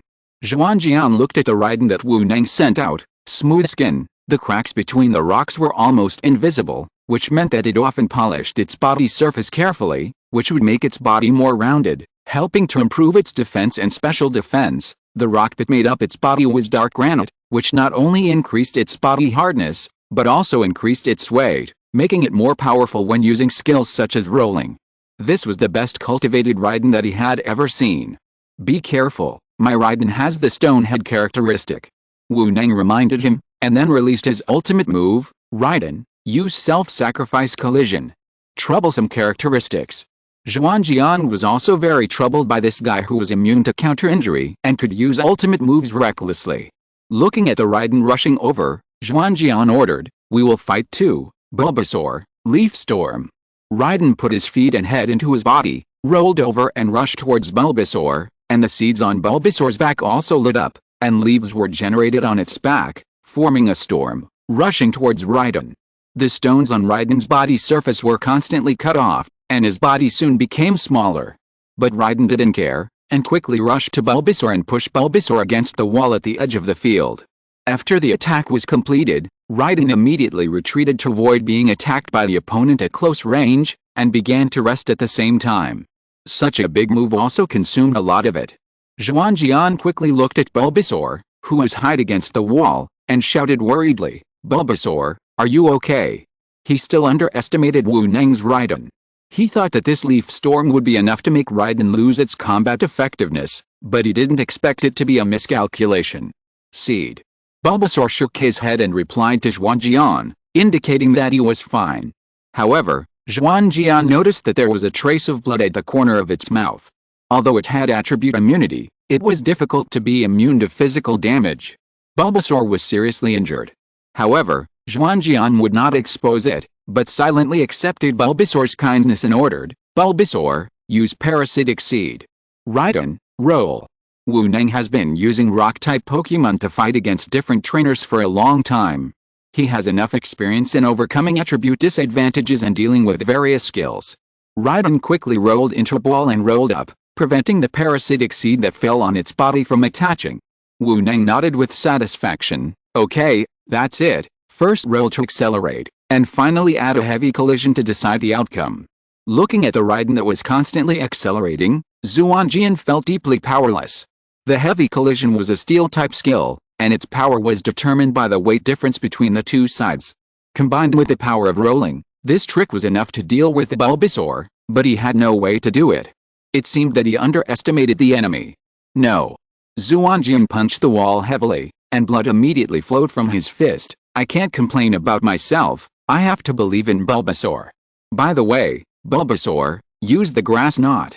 Nervously watching Bulbasaur drop the vine whip from its back, pierce it into the soil, and tie grass knots on the ground. Xuanjian was not sure whether this trick would work. After all, Raiden was now in a rolling state and had no feet, so it was basically impossible for him to fall, so the grass knot would basically not work. But he had no better way. After all, Bulbasaur's special attack was seriously reduced by the backlash of Leaf Storm. It was basically difficult to cause effective damage using special attack skills. Physical attack skills had to face Raiden's terrifying physical defense, which was basically ineffective. Xuanjian couldn't think of any other way except to tie the grass knot. Soon, Raiden increased the power of rolling to the extreme and launched a final charge towards Bulbasaur. There were already a lot of grass knots in front of Bulbasaur, and the outcome was about to be decided. Maybe the Leaf Storm caused damage to Raiden's originally round body, causing it to deform a little, or maybe it was the martial arts waterproofing. After Raiden rushed into the obstacle formed by the grass knot, Raiden was likely tripped by the grass knot. Although the fragile grass knot quickly broke under its impact, Raiden's attack also lost its accuracy, and his body flew up and hit the wall. The inertia brought by the weight of more than 300 kilograms was terrible. Raiden directly hit the wall through, and he was also injured and lost his combat effectiveness. Raiden has lost his combat effectiveness, and all three Pokémon of Nibi Gym Trainer Takanang have lost their combat effectiveness. The winner is Xuanjian from Kyanmo Village. Xiagang announced. "We won." Xuanjian couldn't believe it, and then ran to Bulbasaur, hugged Bulbasaur and shouted happily, "We won."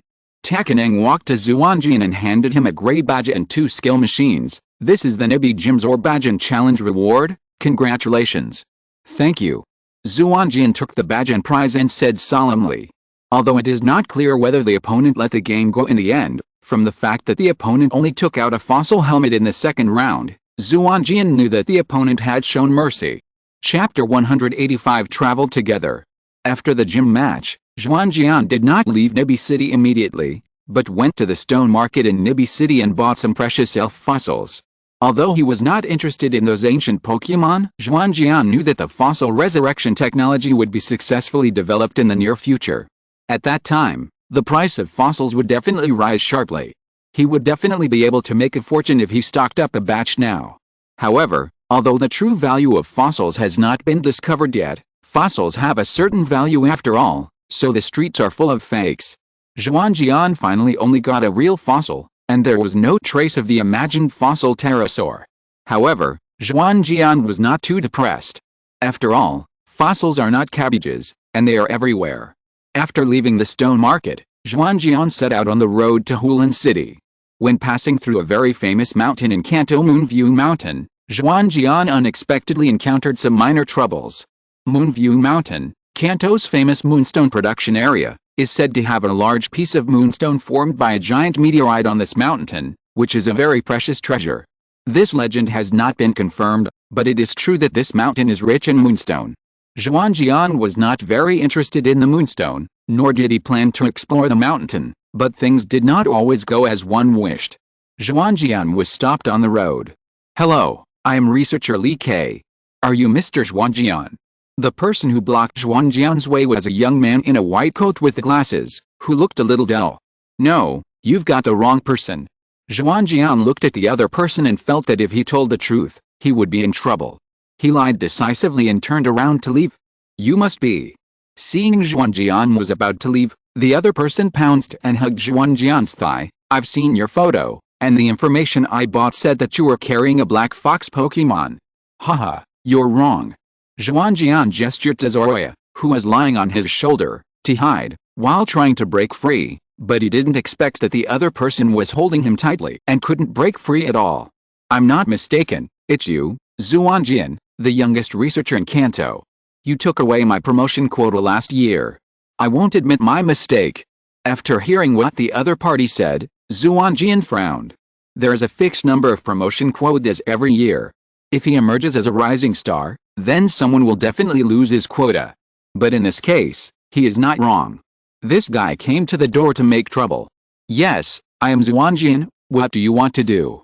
Xuanjian said, holding the Pokeball on his waist with one hand. The promotion assessment is originally based on the priority of the capable, and I can't decide anything. If you want to make trouble, you've found the wrong person. If you are here to make trouble, I don't mind teaching you a lesson. As if sensing the malice in Xuanjian's tone, the young man shrank his shoulders, but still hugged Xuanjian's thigh tightly, and said, I know, I don't blame you, it's my own uselessness. Then what do you want to do? Xuanjian did not relax his vigilance, but continued to ask. Please take me in and guide me in my research. The young man let go of Xuanjian's thigh, knocked his head heavily on the ground, and said, I have been a trainee researcher since I was 14 years old. It has been 9 years now, and I have not been able to successfully advance. You are the youngest researcher in history. Please accept me as your assistant. Xuanjian looked at the sunken ground and twitched his mouth. Is this guy a fool? 14 years old is not a big age to become a trainee researcher, but what the hell is it that he has not been able to advance to a researcher for 9 years? Although there are quota restrictions, it is not difficult to advance as long as the papers are sufficient for the researcher. It is no less difficult to advance in 9 years than to advance in 1 year. For trainee researchers, the remuneration given by the Alliance is actually much higher than the value they can create. The Alliance invests in their potential, but the Alliance cannot tolerate them eating and waiting for death. Therefore, it is stipulated that if they fail to complete the advancement within 10 years, they will lose their qualifications. In other words, the guy in front of him has one last year of opportunity. No wonder he came to him. Thinking of this, Xuanjian refused and said, Thank you for your kindness, but I'm sorry, I already have a candidate. This is not a lie. Researchers can accept an assistant recognized by the Alliance, but he already has a candidate, Abu, whom he met when traveling in the Orange Islands. According to the feedback from Xiaobo, Abu, who studied with Yadao, performed very well and would be a good assistant. There is no need for him to abandon Abu and replace him with a guy who has not been promoted for 9 years. Hearing Xuanjian's words, the other party was stunned, and then said, It doesn't matter, I don't take up the Alliance's quota, I have my own salary, just let me stay by your side. Xuanjian shook his head, Sorry, I'm not used to having a stranger around me. The other party's purpose should be to stay by his side to study. This situation is very common, and most people will not refuse, but he has many secrets and is not suitable to bring a stranger. It is true. If I cannot advance again this year, I will be disqualified as a trainee researcher. This is all your fault. You must be responsible for me. So you have to agree to me today no matter what. As he said this, the young man took out a Pokeball. Go ahead, Pippi, let the other party see our strength. Shouldn't I beg and plead at this time, appeal to their feelings and reason? Why did the style suddenly change? But I don't mind fighting. Go ahead, Electra. Pippi, Comet Fist. Electra, Lightning Fist. The two Pokémons are about the same size, but Electra is obviously much stronger than Pippi, who is cute. The fists of the two Pokémons collided without any fancy moves, and for a while, electric light flashed everywhere. But surprisingly, Electra was actually repelled by Pippi. Xuanjian looked at the Electra, whose arm was twitching constantly and was obviously hurt, and was a little doubtful. The two Pokémons are about the same level, but Electra is stronger, and after fighting training, there is no reason for it to be repelled. Have you seen my strength? Seeing Xuanjian's doubts, The young man smiled proudly. Xuanjian looked at Pippi. In addition to the glow on its body that proved that this elf was well-bred, its body was still the round shape of a normal Pippi. It didn't make sense for it to have such strong power, unless your Pippi carries the life gem, right? How did you know? This is my secret tactic. The young man did not deny it, but was surprised that Xuanjian could see through his tactics so quickly. Your Pippi's muscles are not well developed. You can use physical attacks that are stronger than my electric monster. It can only be the characteristics and props that work. As for the secret tactics, as long as the system allows, there is no way that players in the previous life have not explored. As expected of the youngest researcher, your insight is indeed extraordinary, but I will not admit defeat. Pippi, give me another comet punch. After understanding the opponent's tactics, Xuanjian did not choose to fight hard, but ordered, "Electric monster, avoid it, and then use 100,000 volts." Compared with Pippi, the electric monster itself is much faster, not to mention that Xuanjian's electric monster has received special training. With a light jump, Pippi's comet punch missed, leaving only a dent on the ground. Then the electric monster leaped with dazzling lightning, hitting Pippi who could not dodge. Under the attack of 100,000 volts, Pippi fell down helplessly. Seeing Pippi fall, the other party panicked and ran over immediately, ignoring the residual current on Pippi's body, and hugged him in his arms. "Pippi, are you okay?" Although the life gem improves the physical attack of the elves, it does not improve its speed. For physical attackers, speed is very important. If you can't hit it, it's all in vain. And you lack combat experience too much? You should go all out immediately when the opponent doesn't understand your tactics. Xuanjian looked at the other party and commented, and was about to leave. It seemed that the young man was hit by Pippi's defeat. He did not stop Xuanjian from leaving, but just kept taking out various potions to feed Pippi. However, when Xuanjian walked past him, he suddenly noticed that when the other party took the potion, a unique bracelet appeared on his wrist. "What's your name?" Xuanjian, who obviously didn't know why he was leaving, suddenly asked this question, but still answered, "My name is Shota, an intern researcher at the Nibi City Science and Technology Museum." "I asked your surname." The surname in this world represents the family.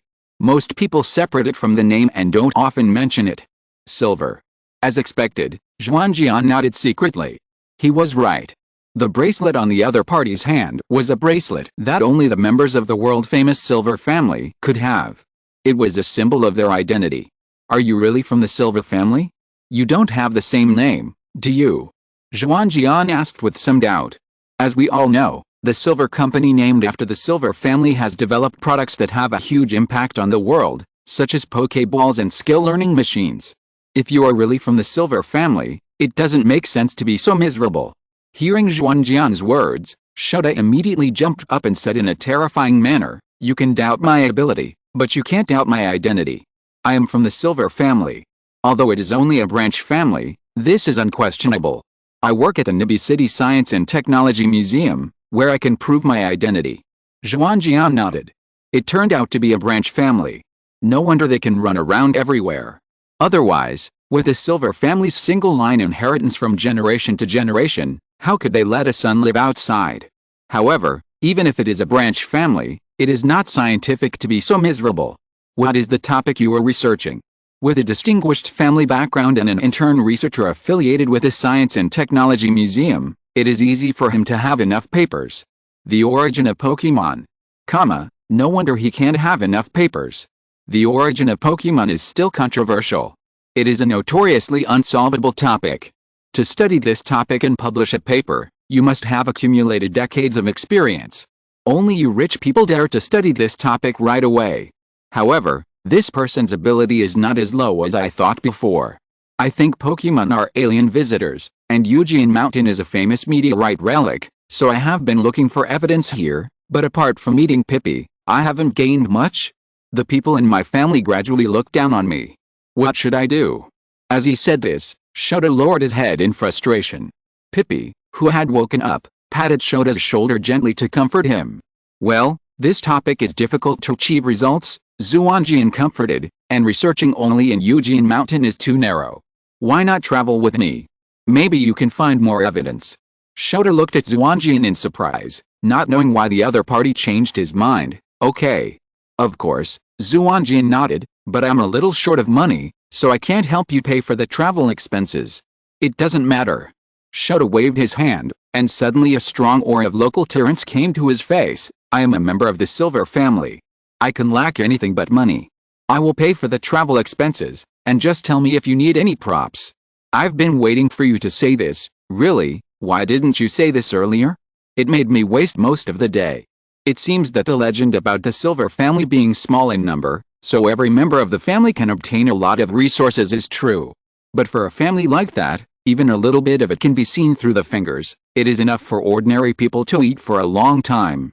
Constantly reminding himself to be reserved, Xuanjian extended his hand to Shota. Welcome to my team, Shota. Shota shook the hand that Xuanjian extended to him. Please take care of me. Yes, you too. After shaking hands, the two men let go of each other's hands. Xuanjian asked, Shota, do you need to pack your luggage? No, Shota shook his head. I used to camp on Mount Tsukimi. In the camp, apart from some daily necessities, there were only some unimportant props such as skill learning machines. I carried all the research materials with me. It's too troublesome to go back and pack. We should be able to reach Hulan City before dark if we set out now. We can just buy new ones then. Xuanjian was speechless after hearing such extravagant words, but he was a little envious of the skill learning machine that the other party mentioned. He suddenly had an idea and said, It's okay, I'll go with you to pack. It's not good to leave things there casually. What if people misunderstand that the campers are missing? Would that cause trouble for Miss Xuanjian? Let's go back and pack. But it will take a long time to pack, and we won't be able to reach Hulan City before dark. It's okay. Xuanjian waved his hand and said, I have a tent with me, I can camp. And I haven't visited Mount Tsukimi yet, so I can take this opportunity to visit it. Can you be my tour guide? Of course, no problem, I'm very familiar with Mount Tsukimi, said Shota, and then stared at Xuanjian for a while, which made Xuanjian a little scared, and then asked, It's strange that you suddenly changed your mind and invited me to travel with you. Don't you have any intentions? Ha ha ha. Xuanjian scratched his forehead, covered the embarrassment on his face with his arm, and said, How could it be? I'm just moved by your love for Pippi. And I didn't expect that you were studying such a lofty topic as the origin of elves, which really makes me admire you. If you had explained this at the beginning, I would have taken you in immediately. Is that so? Shota was a little confused. Yes, Xuanjian nodded. Shota, you must be too obsessed with research and lack of social interaction, so you can't communicate with people and can't grasp the key points of communication. And it's easy to be deceived. Shota nodded. That's right, I've always been doing research alone with Pippi and seldom interact with people. Forget it, Pippi also said that it feels you are a good person, you won't hurt me. Haha, of course. As the loser protagonist, you must have a companion. He doesn't have to be fat, but he must be rich. Chapter 186 Return to the Cerulean Gym. Cerulean City, Cerulean Gym. Xuanjian was filled with emotion when he returned here again. Here, he won his first gym match and got his first badge. Here, his Magikarp failed to evolve and he met Duoge, which changed the route of his trip. There were too many memories here. Standing in front of the Cerulean Gym, Xuanjian was lost in memories for a moment. Isn't this the weak gym in Kanto? Do you want to challenge it? Looking at Xuanjian, who was suddenly in a daze, Shota asked. Xuanjian shook his head. No, I challenged this gym last year. The badge is valid for 3 years, so I don't plan to challenge it again. I came here just to understand some things. The two arrived in Cerulean City yesterday. After resting at the Pokémon Center, Xuanjian received a notice from Duoge asking Xuanjian to go directly to the Cerulean Gym this morning. Although he felt that it was not good to challenge the gym directly, Xuanjian did not refuse. He brought Shota to the Cerulean Gym early in the morning. The grudge that started here should end here too. Thinking of this, Xuanjian and Shota walked into the Hulan Gym together. In 1 year, the Hulan Gym has also undergone considerable changes. The original interior decoration of the Hulan Gym was a more traditional gym decoration. Except for the water venue and some decorations with gym characteristics, it was no different from other gyms. But now, the interior of the Hulan Gym has changed a lot. Spotlights for performances are installed on the ceiling, the number of spectator seats has increased significantly, and the original fixed water venue on the ground has been transformed into a huge liftable transparent glass tank, which can be used as a competition venue and allow the audience to enjoy underwater performances during the performance. It seems that the three Hulan sisters are wholeheartedly developing their performing arts careers, otherwise they would not have transformed the venue into this. Xuanjian looked at the huge glass tank and determined the three sisters' thoughts. Although this glass tank is made of strong bulletproof glass, it is not as strong as people imagine. It can handle ordinary elves' battles, but when there is a collision between powerful elves, this glass tank will be easily destroyed, which is far inferior to the traditional ground venue. Everyone has their own aspirations. In this way, it is also a good thing for me to take away the Hulan gym. At least the three sisters don't have to bear the responsibilities left by their father, and they can develop wholeheartedly in the direction of their own interests. As for Xia Aksha, I will find a way to compensate her. Thinking of this, Xuanjian felt much less guilty. Strange, why is the cerulean gym so deserted? After entering the cerulean gym, Shota looked at the empty gym and said with some surprise, then explained to Genma, although I have been in Tsukimiima, I have also heard of the cerulean gym. This gym is the most lively place in Cerulean City, and it is lively all day long. During performance time, many people are attracted by the beauty of the three sisters of Cerulean, and it is often crowded, and during competition time, because the strength of this gym is too weak, a large number of trainers come here to admire its reputation, and the gym badges are often not enough. If you are unlucky, you have to wait a few days to get a badge. Why does it feel that the Cerulean gym is weaker than before? Although the level of the three sisters is indeed very bad, the badges should not be out of stock, right? Or have the three sisters completely let themselves go? At this time, three girls came out from the backstage and saw Xuanjian and the other two. They said, "Are you going to challenge the Cerulean gym?" "Sorry, we have something important to do today, so the gym is temporarily closed." Xuanjian looked at them and saw that they were wearing the combat uniforms commonly used by trainers today. Their faces were serious, as if they were going to the battlefield. However, Xuanjian, who had experienced a lot of battles, was keenly aware of the three sisters' cowardice. They were just pretending to be serious, just like a Hello Kit, although it was baring its teeth and claws, but in fact it was just a little scary. "See you again, three ladies." Xuanjian greeted the three people. However, the three of them obviously couldn't remember who Xuanjian was. After all, they met too many people every day, and there were many trainers who abused them. They had learned to forget, so naturally they couldn't remember who Xuanjian was. Xuanjian was a little embarrassed. The other party actually had no impression of him. This really hurt his self-esteem. Those in the original book who were remembered after fighting once were lies. The ninja was embarrassed, and Xuanjian introduced himself. "Xuanjian from Kayamo village, I challenged Hulan Gym a year ago." The three sisters looked at each other, and then shook their heads at Xuanjian at the same time, saying that they really didn't remember it. Seeing the actions of the three sisters, Xuanjian took a deep breath, suppressed the unhappiness in his heart, and was about to speak, when suddenly, a group of people walked into Hulan Gym again, attracting everyone's attention. Xuanjian naturally looked at the people who came, and saw that the leader was a boy who was older than him. About 2/3 of the people who followed were wearing clothes with waves, and the others were wearing a badge similar to a water drop. Xuanjian recognized that it was the family emblem of the Duoga family. Among the people with the family emblem, Xuanjian quickly found Duoga, who was dressed as a man. She nodded to Xuanjian and opened her mouth to say something silently. The tacit understanding cultivated in a year immediately made Xuanjian understand what she meant: stay calm and wait for the opportunity to act. Xuanjian nodded, and then stopped looking at Duoga, and turned his eyes to the leader, curiously guessing who these guys were. Soon, Xuanjian's doubts were answered. Without waiting for the three Hulan sisters, who were the masters, to speak, the leading teenager said, "Are you the famous Hulan sisters? They are indeed rare beauties. I will take over the Hulan Gym in a while. Do you want to go back to the Whirlpool Islands with me and become my maids?" Hearing the teenager's words, Xuanjian couldn't help but be a little surprised. He didn't expect that people from the Whirlpool Islands would come to Hulan City. Could it be that they came to settle accounts with Duoga's family? However, Xuanjian immediately denied this idea.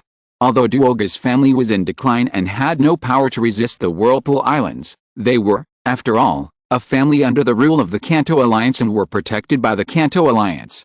The second-rate forces of the Whirlpool Islands, which were in decline, did not dare to settle accounts with them. So, things have become a little complicated. Compared to Xuanjian, who was watching the show on the side, the three Hulin sisters got angry immediately after hearing the other party's words.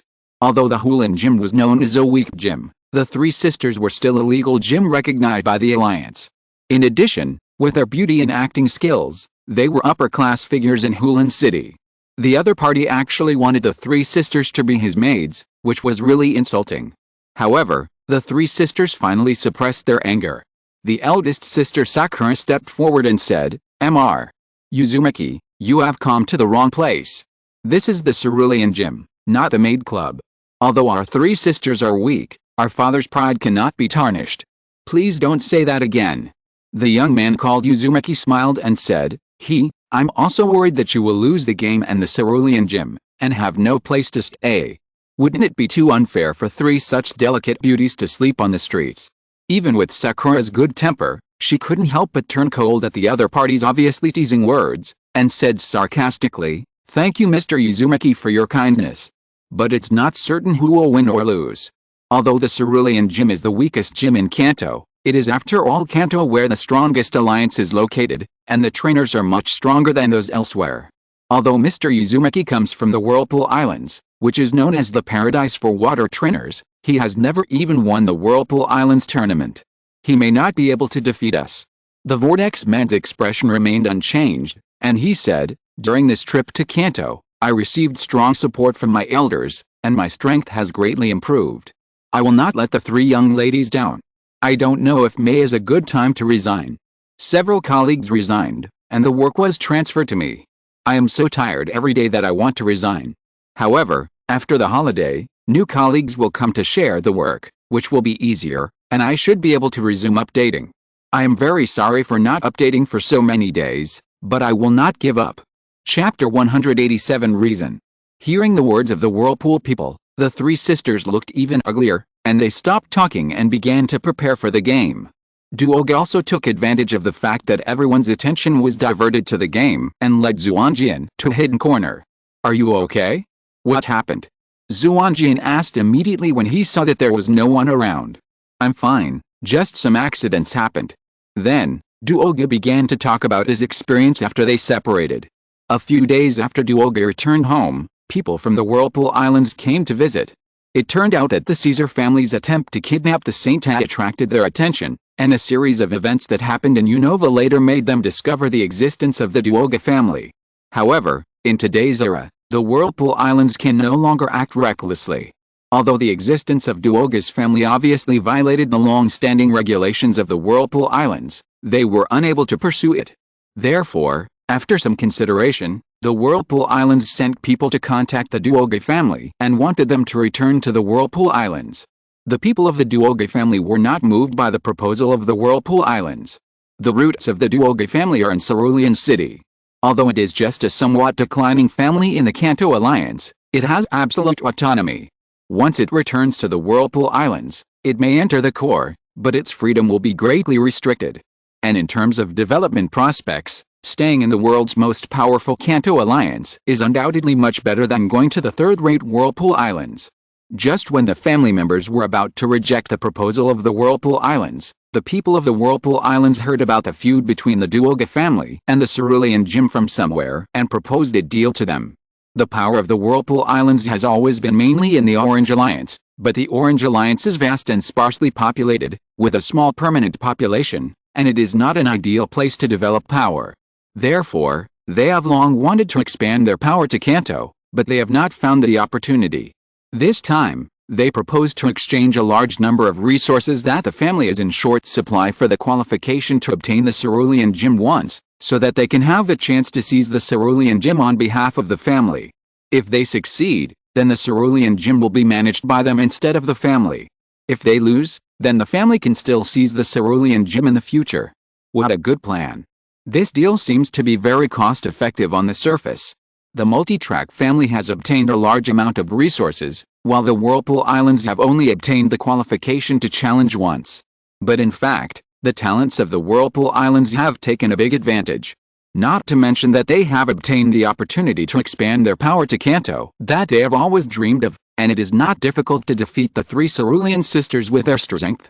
After all, the Duoga family can't do anything to the three sisters of Cerulean now, because the three sisters of Cerulean stipulate that the age of challengers cannot exceed 13 years old. Most trainers of this age have just debuted, and their strength is similar to that of the three sisters of Cerulean. With the elves left by their fathers, they are almost invincible under the king. Because the elves left by their elders must be like Duoga's Dragonite, which is a king-level elf. The trainer with such elves is limited by his tacit understanding with the elves. But such a restriction is very unstable and may be broken at any time. Once the tacit understanding between the trainer and the elf is improved, his strength can be rapidly improved, and even if he fails to break through, with the powerful qualities of the king-level elves, such trainers are much more difficult to deal with than ordinary elite trainers. The reason why the Duoga family has not been able to successfully seize the Cerulean gem is that Duoga suffers from combat phobia, and other people of the right age are either not strong enough or do not have a king-level elf. But this is not a problem for the Whirlpool Islands at all. They have more than one king-level elf, and there is no shortage of young outstanding trainers. It is not difficult for them to defeat the three sisters of Cerulean. Once the Hulan gem falls into the hands of the Whirlpool Islands, they can freely modify the challenge rules and remove the age limit. In this way, with their strength, it is almost impossible for both the Hulan sisters and Duoga's family to take it back. The most troublesome thing is that this kind of thing is also in full compliance with the regulations of the Alliance, and the Alliance cannot intervene. Duoga also understood the calculations of the Whirlpool Islands, and said helplessly, "The family also knows that it is a conspiracy, but the family had some problems some time ago and urgently needs a lot of resources. For many people in the family, taking back the Hulan gem is an unattainable thing. It is better to take a gamble. Even if the Whirlpool Islands really win, we will only lose an illusory gem ownership qualification. Moreover, probably many people still hold the fluke mentality and think that the Whirlpool Islands may not win." Xuanjian had nothing to say. Compared with an illusory ownership qualification, the tangible and immediate benefits given by the Whirlpool Islands are undoubtedly much more attractive. Now all he can do is to think about how to help Duoga. For a while, the two of them did not speak and fell silent. "Old man, I do have a way, but I need your help." Duoga and Xuanjian were shocked and quickly looked towards the direction where the voice came from. Duoga called out, "Uncle Ming, why are you here?" Uncle Ming did not answer Duoga, but looked at Xuanjian. Xuanjian felt a little scared when Uncle Ming looked at him. Thinking of what he just said, he asked, "Are you talking about me?" "Yes," Uncle Ming nodded and said, "I didn't agree to this deal at first, but the news about you that the young lady brought back made me see another way, so I agreed to this deal. I know that you don't want to get involved in the dispute between the family and the Cerulean gem and do something to offend people. I was forced to help the family seize the Cerulean gem. I don't want to make things difficult for you either, so this time, you don't need to stand on the side of the family, but on the side of the three Cerulean sisters, and help them defend the Cerulean gem as their friend." As soon as Uncle Ming finished speaking, Duoga said, "Uncle Ming, no. The Whirlpool Islands should have a deep foundation, and Xuanjian may not be able to defeat Uzumaki. Although Xuanjian's rating is already an elite trainer, the competition requires the use of water-type Pokémon, and Xuanjian is not specialized in water, and Uzumaki, who is also an elite, has 3 king-level Pokémon. Of course I know, but I just let him try, and I didn't ask him to win." "No," Duoga shook his head firmly, "Uncle Ming, you are bullying me. Xuanjian is now in a period of rapid growth in strength, and any failure will have a great impact. Especially this kind of defeat to an opponent of the same level and not much age difference, it is easy for a trainer to fall into a bottleneck. Not everyone can be like the protagonist in the story, who knows shame and then makes a comeback. Most people are deeply hit and never recover from it. Duoga is unwilling to take such a risk." "Miss, how can you be so disloyal?" Uncle Ming glared at Duoga in annoyance and said, "Hey, what's there to be afraid of if you fail? I've lost so much in my life, it's nothing. Besides, didn't I agree to your investment in him in order to get a return in the future? Now is the time to prove your vision, miss. How can the impact of failure be small?" "Uncle Ming, you haven't been able to break through to the king level yet." Duoga did not hesitate to expose Uncle Ming's true colors. "Uncle Ming, you are too eager for quick success. Xuanjian is a trainer with the potential to break through to the king level. If we wait for a few years, we will get a greater reward. Uncle Ming, don't forget the saying, don't bully the young and poor." Uncle Ming was indifferent and said, "It's not that easy to break through to the king level. Boy, give me a word, what do you decide?" Xuanjian, "Don't agree." "Don't worry, I'll take responsibility." Xuanjian looked at Duoga who was arguing for him and felt a warmth in his heart. He said to Uncle Ming, "I'm willing to help." Xuanjian, "You?" Xuanjian waved his hand and calmed down the somewhat angry Duoga. "I will have to face failure sooner or later, I believe I can bear it. And I may not lose, right? You have to have confidence in me." "This is not a question of confidence," Duoga retorted, but finally did not refute. This made Uncle Ming feel relieved. If Duoga insisted, he really had no choice. Sighing, Duoga said reluctantly, "Since you have made a decision, I can only support you. But, Uncle Ming, whether we win or lose this time, Xuanjian has repaid the favor owed to the family." This Uncle Ming was reluctant to give up an opportunity to squeeze Xuanjian's value, but seeing Duoga's insistence, he finally said helplessly, "Okay." Chapter 188, Battle for the Hulan Gym. For challengers, it is very difficult to overthrow a gym and seize ownership of the gym. In addition to being qualified to challenge, one also needs to face the rules and regulations set by the gym owner, which is why few gyms are seized by outsiders. There are 4 registered trainers in the Cerulean Gym, which means that if Turbo wants to seize the Cerulean Gym, he must defeat the 3 Cerulean sisters plus Misty, and now that Misty is not on the gym, this gives Xuanjian the opportunity to intervene. When Xuanjian and the other 2 returned to the gym, the game had already begun. Both sides took out the king-level Pokémon left by their fathers. Turbo first sent out a Hippo King, and his first opponent was Peony, who sent out a Gem Starfish. Although both sides used king-level Pokémon, their performances in battle were completely different. Although the Whirlpool Man could not control the Thorn Dragon King as he wished, he was still able to cooperate with the Hippo King. However, because Peony had been letting herself go for a long time, she could not keep up with the rhythm of the battle. Instead, she often gave wrong orders, which caused the Jewel Starfish to be injured, so that the Hippo King quickly took down the Jewel Starfish. The next one to play was a chorus, who took out a frog. This time, she learned from her sister's lesson and did not give random orders. Instead, she let the frog fight. After a hard fight, the frog and the Hippo King fought to draw. The last one to play was Sakura. Her strength was slightly stronger than her 2 sisters. She was also an elite trainer. With a tacit understanding she had cultivated with a Goldfish King for a long time, she defeated the Whirlpool Man's Mariel, but the Goldfish King had been severely injured and could not fight again. 3, 2, I am temporarily ahead. If you can't send out the Pokémon, then I will accept the Cerulean Gym. The Whirlpool Man said proudly. Unlike the usual gym matches, the number of Pokémon used in the gym capture match is determined by the gym trainer, but no more than 3 Pokémon can be used by a single person. Currently, the 3 Cerulean sisters have used 3 Pokémon, so Turtle can also use 3. Now the Pokémon summoned by both sides are no longer able to fight. If the 3 Cerulean sisters choose to end the match, then Turtle will be the winner. The 3 sisters looked at each other, unable to admit defeat.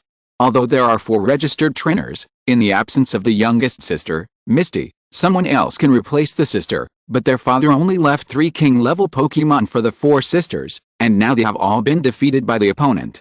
If they use their own Pokémon, there is no hope of winning, so it seems that they can only admit defeat. Give up. There's no hope. I've already investigated your intelligence. You only have 3 king-level elves. Without them, you can't beat me. In fact, if you give all 3 king-level elves to Miss Sakura, then maybe I will lose. Listening to the words of the Vortex, the 3 sisters showed a bitter smile on their faces. The 3 of them didn't care about the gym, so naturally they couldn't spend too much time to adjust with the elves, so the 3 king-level elves were distributed to the 3 of them, each using 1 to shorten the time for adjustment. Perhaps, if they should have spent more energy on it, it wouldn't be like this today. Sakura closed her eyes sadly and said, Wait a minute, Xuanjian interrupted Sakura, I'll fight for you. You. Sakura looked at Xuanjian in confusion, a little dazed. Well, I owe you a favor, I'll pay it back today. Xuanjian said, and then walked onto the competition venue. Go, Starfish. Xuanjian summoned the Pokémon that had been prepared long ago. I'll take over from them, let's have a 6 vs 6 match. After taking a look at Starfish, he found that it was a Pokémon that had not yet broken through to the king level. Uzumaki nodded and said, Okay, then I'll play with you. Go, Thorn Dragon. The Pokeball opened, and a mighty Thorn Dragon appeared in the pool. Judging from its power, it was obviously a king level. Seeing that both trainers were ready, the referee issued the order to start the match, and the two immediately launched an attack. Starfish, Magic Flash. Thunder Dragon, Dragon Wave.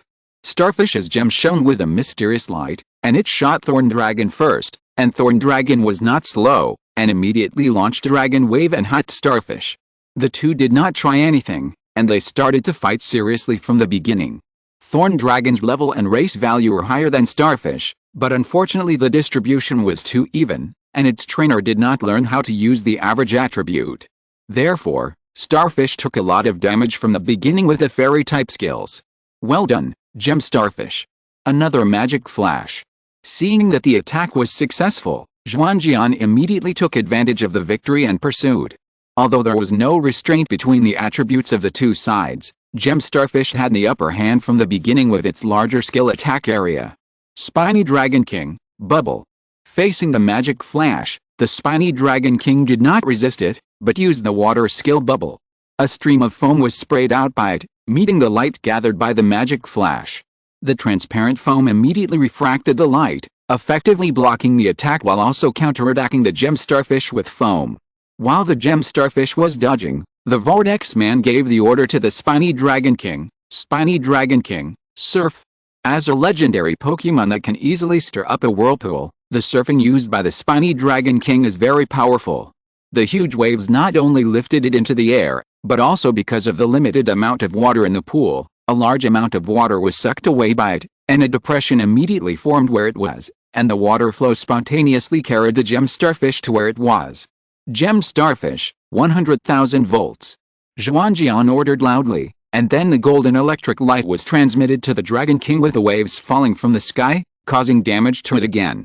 However, the king-level Dragon King was not so easy to deal with. It silently endured the pain brought by the electric current. Without the order of the trainer, it immediately launched a collision with the Gem Starfish that was carried by the water flow, knocking the Gem Starfish out of the water.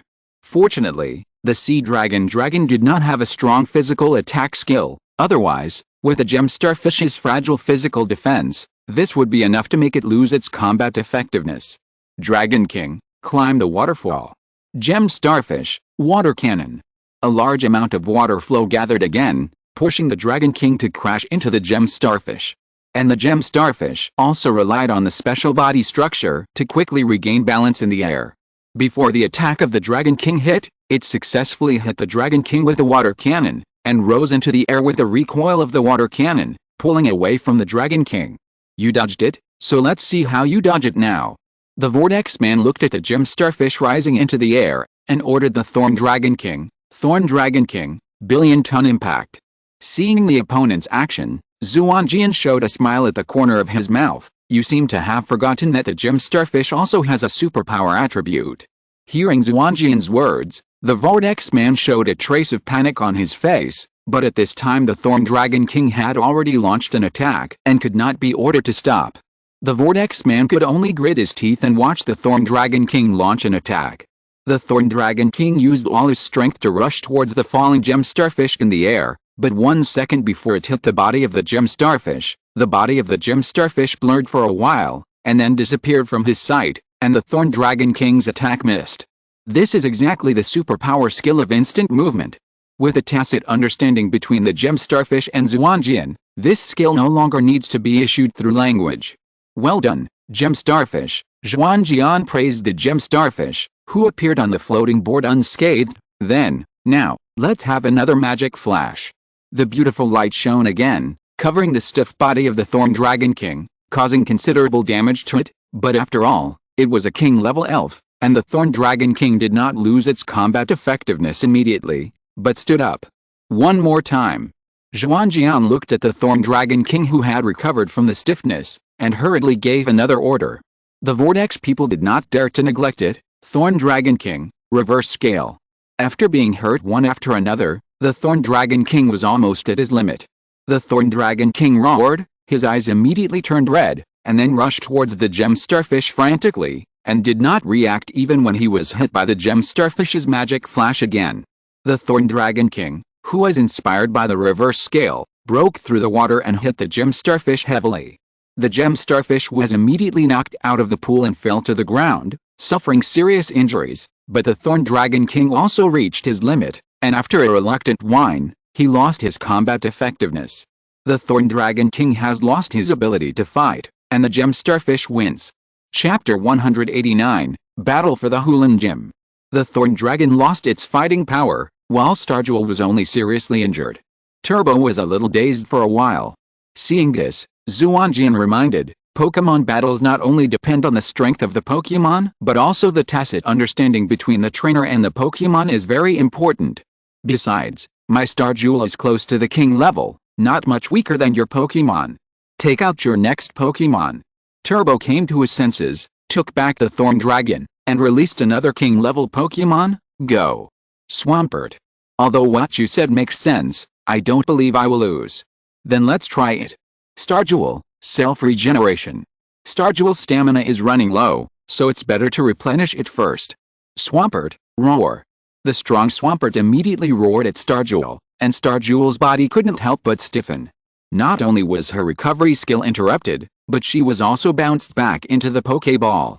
Then, Gyarados was pulled onto the field. Very creative way of playing, Xuanjian exclaimed. Although Swampert is a water-type Pokemon, it is not suitable for fighting in the water field. Even if it encounters a half-disabled starfish, it is likely to lose. This move of Turbo not only interrupted Starfish's recovery skills, but also exposed a Pokemon for Xuanjian, and replaced the opponent who suppressed him. This is only a small part of my strength. Even if you praise me, I will not show mercy. Swampert, be patient. Patience is a typical self-abuse skill. First take the damage, and then return it twice. This skill is usually used when encountering a skill that cannot be avoided. I didn't expect the opponent to use it at the beginning. However, Xuanjian also quickly understood the opponent's idea. Although Gyarados and Swampert are both water-type Pokemon, they are actually not very suitable for fighting in water, because both are typical physical attack Pokemon, and in the water field, the power of physical attack skills will be greatly reduced due to the buffering of water.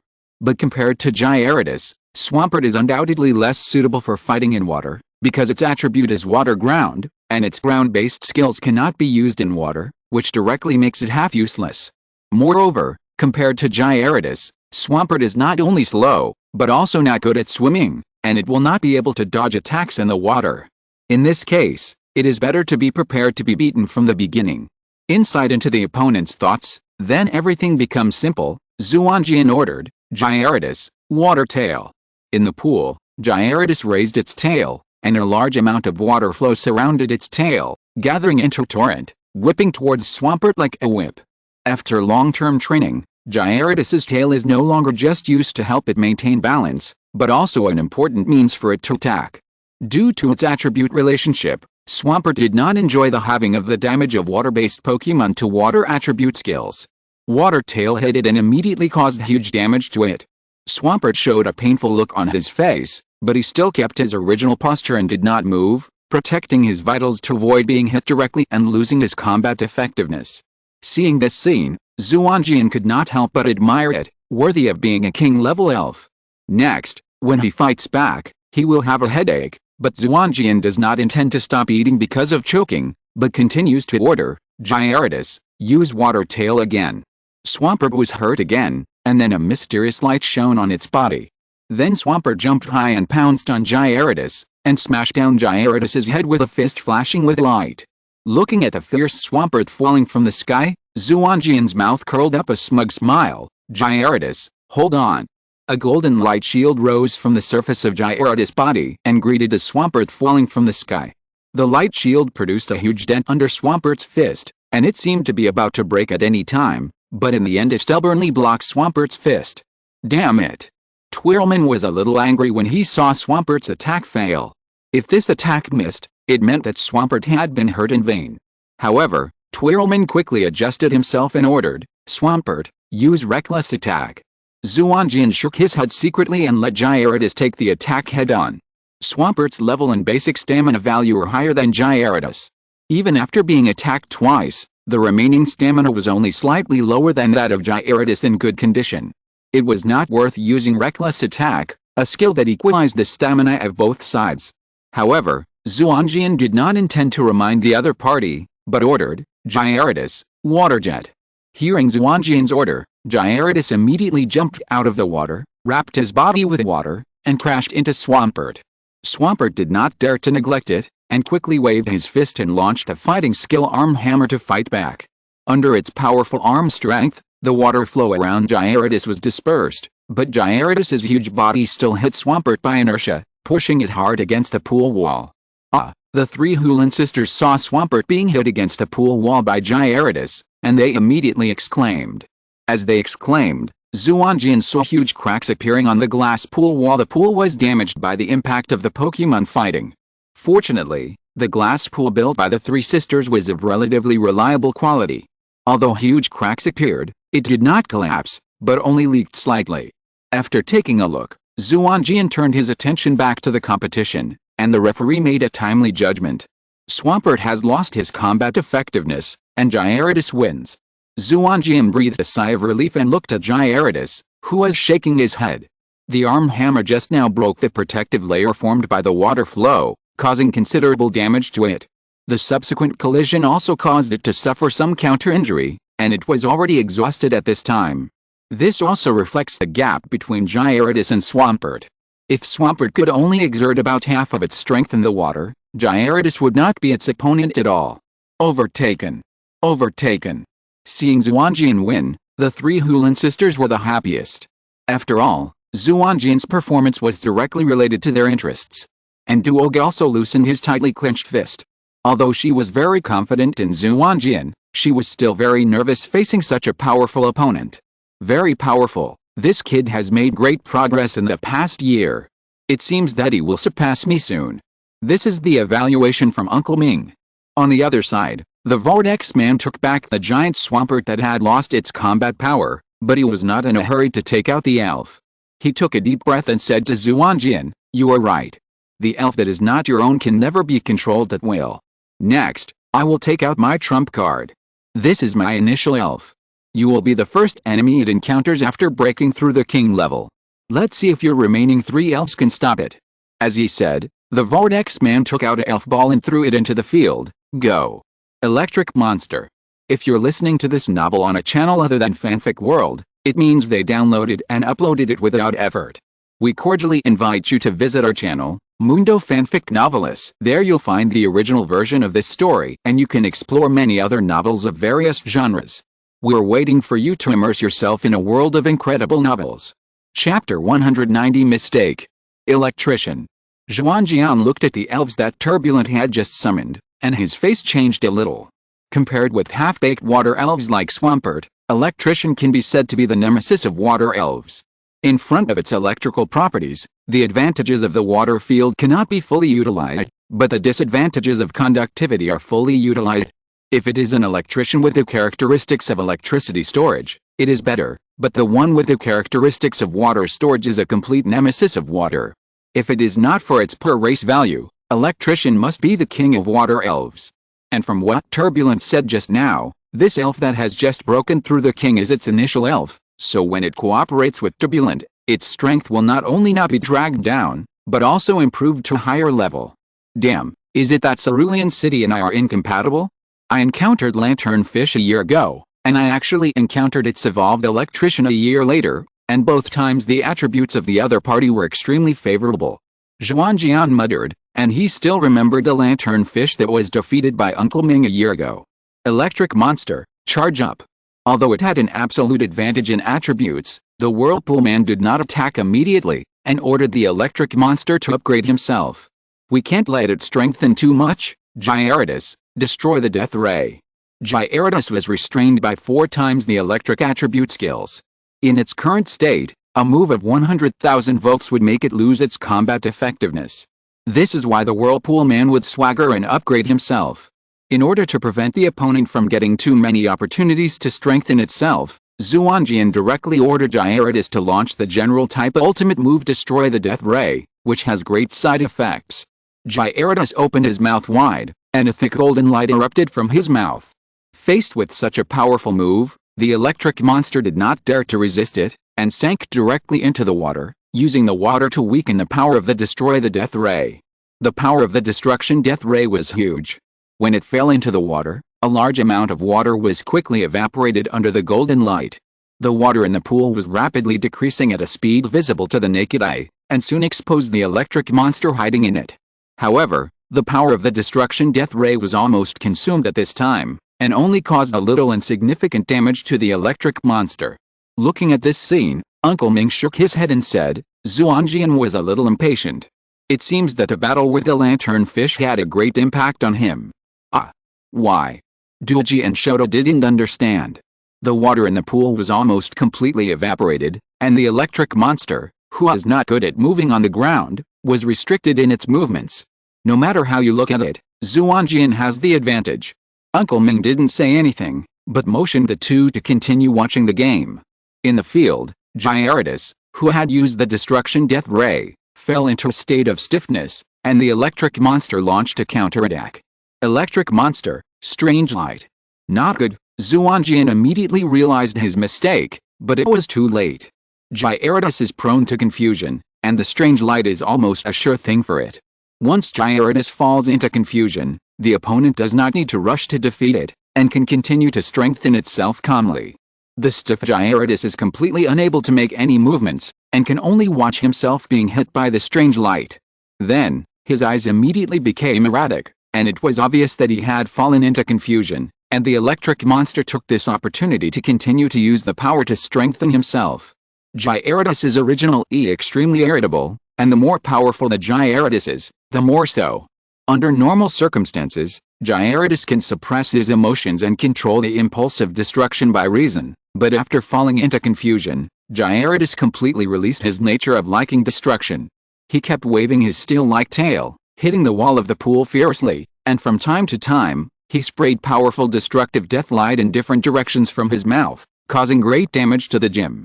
Xuanjian tried to calm him down, but the effect was not great, and the electric monster took this opportunity to complete 2 more power accumulations and 1 charge.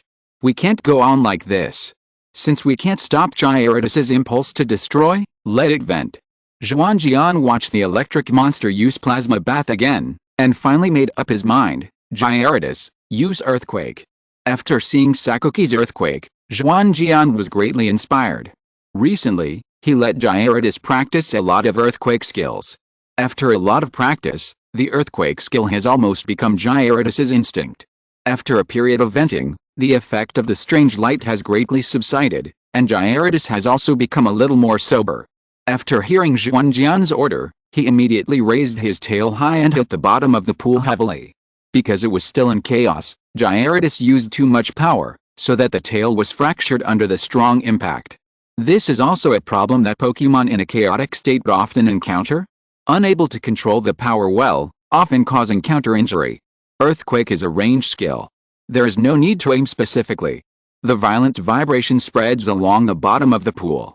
The water in the pool immediately fluctuates up and down, and the electric monster in it is also affected. However, due to the residual water, the damage to the electric monster was very small, and it quickly recovered under the effect of the liquid circle. Seeing that Gyarados successfully used the earthquake, the Vortex Man realized that Gyarados was about to wake up and the battle could not be dragged on, so he decisively ordered, "It's time to end. Electric monster, 100,000 volts." The golden electric light enveloped Gyarados, and Gyarados uttered a painful groan, and then the huge body fell down powerlessly. The referee's voice also sounded at the right time. Gyarados has lost its combat effectiveness, and the electric monster wins. Huh? Xuanjian exhaled deeply and took back the Gyarados. He played a little impatiently in this round, but it doesn't matter, he still has a chance. After some consideration, Xuanjian took out the last Pokéball.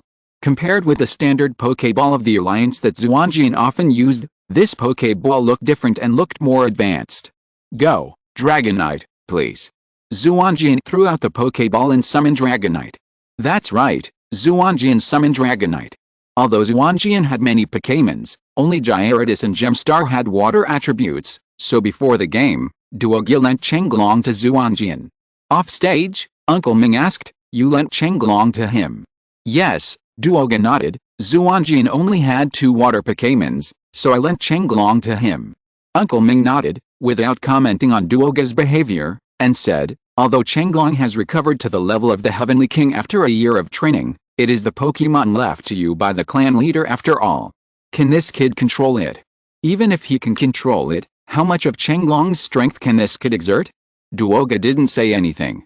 Although Xuanjian did travel with Chenglong for a long time, the two sides rarely cooperated. She didn't know how much strength this pair could exert, but she believed that Xuanjian would not let her down. Uncle Ming also understood what Duoga meant and shook his head. Young man. Then, he turned his attention back to the game. Chapter 191 Song of Destruction. On the field, Xuanjian looked at the familiar figure that appeared in front of him and said, Chenglong, this game is not only related to my honor, but also to the interests of Duoga and her family. Please. Elves all have self-esteem and wisdom, not to mention Chenglong, a king-level elf. Instead of forcing it to participate in the competition, it is better to tell it all the reasons and let it give full play to its subjective initiative. Chenglong looked at Xuanjian, nodded, and made a pleasant low hum, indicating that he knew. Then, the last round of the Hulan Gym battle begins. The referee announced. Lightning Monster, 100,000 volts. Chenglong, Extreme Freezing Light.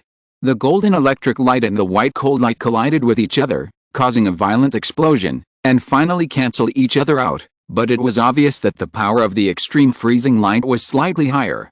The air was already full of water vapor, and a large amount of fog was generated under the remaining power of the extreme freezing light, blurring everyone's vision for a while. Good opportunity, Chenglong, use the Song of Destruction.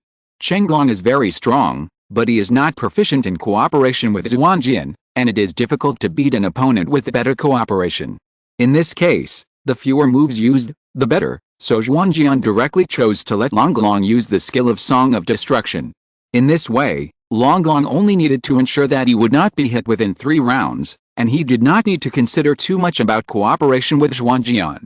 In the vast fog, Longlong's beautiful singing voice sounded and echoed on the field. Xuanjian heard the Song of Destruction for the first time. Longlong was originally a Pokémon who was good at singing, with a very beautiful voice. The melody of the Song of Destruction was even more beautiful, full of tranquility and comfort, making people feel as if they were on a quiet beach, wanting to fall asleep quietly listening to the sound of the waves. The fog blocked the side of the Whirlpool Man and the Electric Monster, but it could not block the spread of the sound. The moment the Whirlpool Man heard the song, his face changed immediately. Damn, it's the Song of Destruction. For trainers, the Song of Destruction is just a kind of music with a hypnotic effect, but for Pokémon, the Song of Destruction carries a strange energy. The moment they heard the Song of Destruction, they were hit. The Song of Destruction will continue to echo in their minds under the effect of special energy, constantly consuming their physical strength, and eventually making them completely lose their fighting power.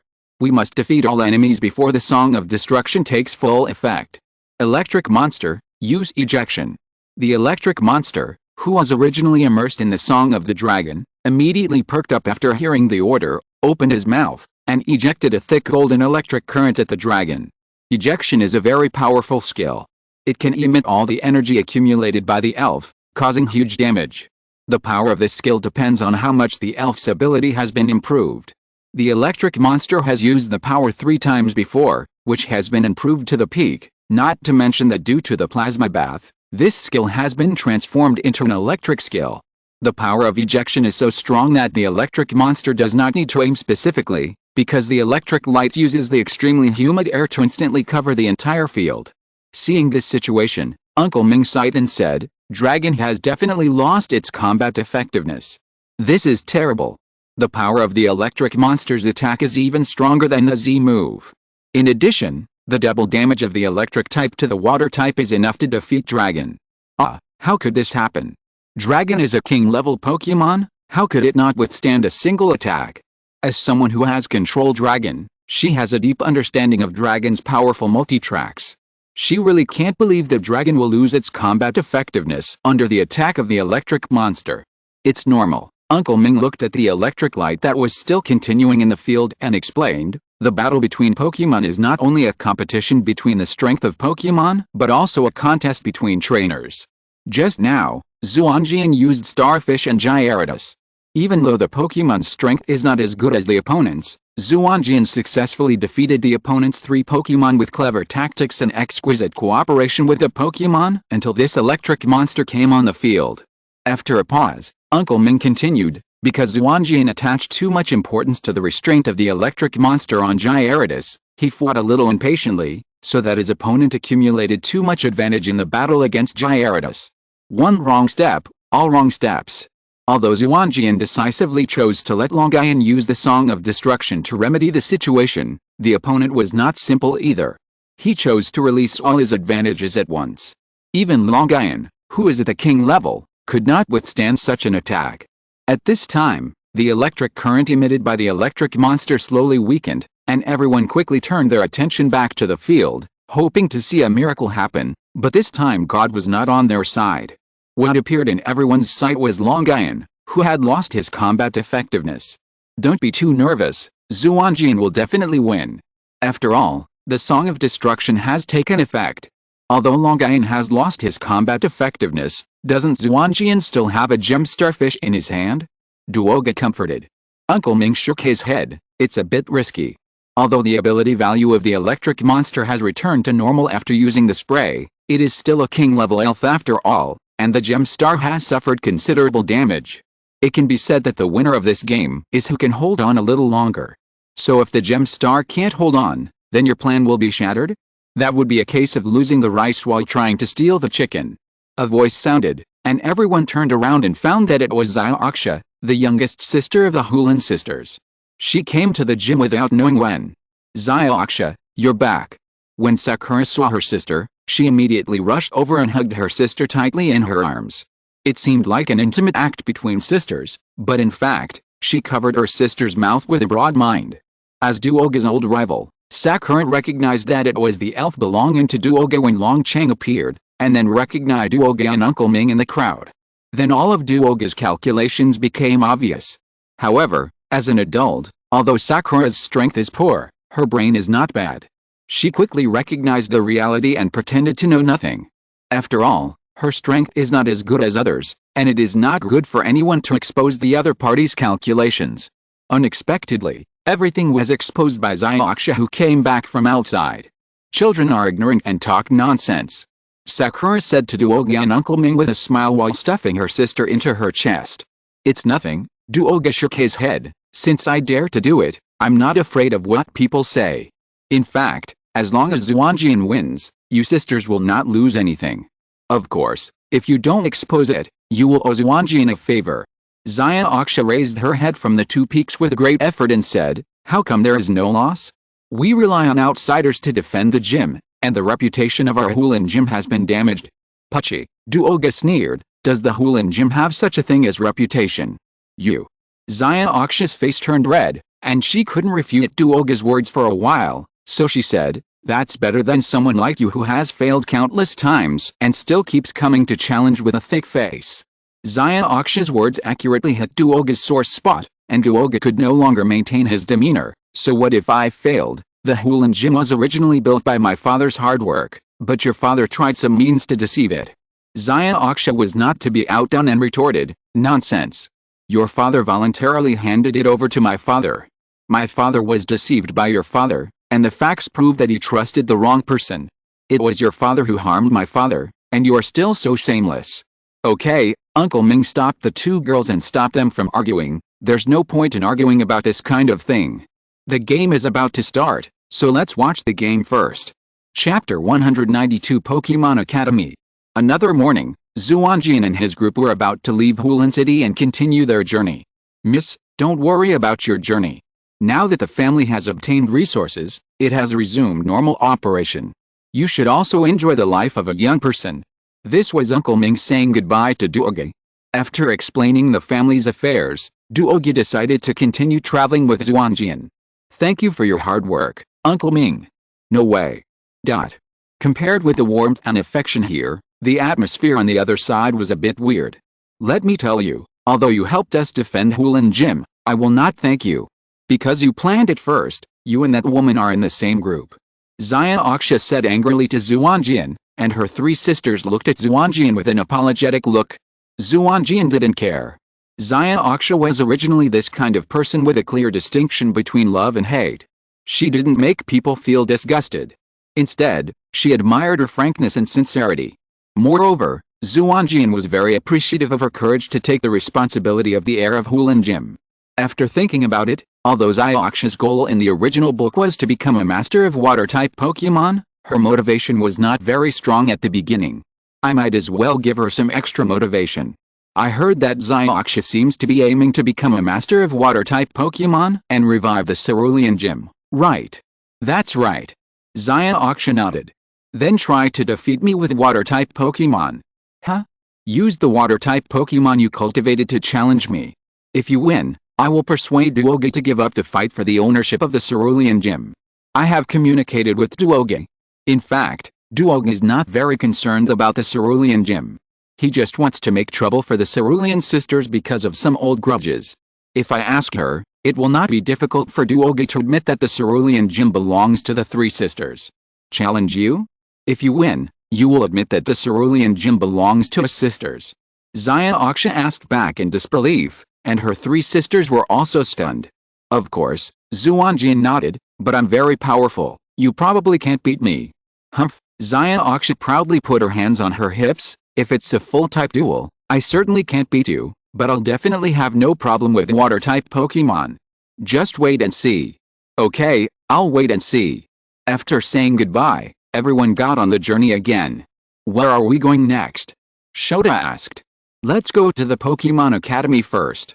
I have some personal matters to do. According to the time, my sister has already enrolled. The Pokémon Academy is a boarding school. My sister left home to study at a young age, and I was really worried about her. I just happened to go visit her on the way. Both Duoki and Shota did not refuse Xuanjian's proposal. Although Duoki was born into a noble family, he had never studied there, so he was naturally curious about it. And Shota graduated from there, and he also wanted to return to his alma mater to visit. Since everyone has no objection, let's go. I am the dividing line for hurrying on the road, without the aura of getting lost. The three of them naturally went smoothly to the Pokémon Academy. On the way, Xuanjian also met Xiaoming, who set up a Dragon Gate formation to challenge the passing trainer. In fact, from Xuanjian's current perspective, what Xiaoming did was not very creative. He just gave full play to the role of the trainer and fully trained the elves. However, for a real 10-year-old boy, it is very difficult to discover this and be able to do these things in person. What this world lacks is not genius, but down-to-earth people. After some hesitation, Xuanjian finally gave up the idea of competing with the opponent. After all, his current strength is far beyond his peers. Even if he uses the weakest elves in his hands, he can defeat Xiaoming. There is no point in fighting such a game. For Xiaoming, it is very important to be able to achieve the goal of 100 consecutive wins. This will greatly enhance his self-confidence and affirm the path he has chosen. Xuanjian didn't want to let a rising star die because of his momentary willfulness, so he decided to give up the challenge. Without getting lost, the three of them naturally couldn't reach the Pokémon Academy from the woods like Xiaozi and his group, but entered the Pokémon Academy from the main entrance. Xuanjian also took this opportunity to visit this school that could be a noble academy. It's really worthy of being the only Pokémon Academy in Kanto. It's so generous. Xuanjian exclaimed. Just those random decorations on the roadside are enough for a year's living expenses for ordinary families. Studying in such a place, won't my sister be bullied? Xuanjian couldn't help but worry. After all, it is the nature of creatures to despise the poor and love the rich. It can't be avoided anywhere, and this school has a dark history in the original book. With such worries, Xuanjian found his sister who was studying in the elementary class, but to Xuanjian's surprise, his sister was unexpectedly good. You are classmate Yizi's brother. This is Yizi's teacher Kongmei, a woman who looks very caring. Yes, please give me your guidance since this is our first meeting.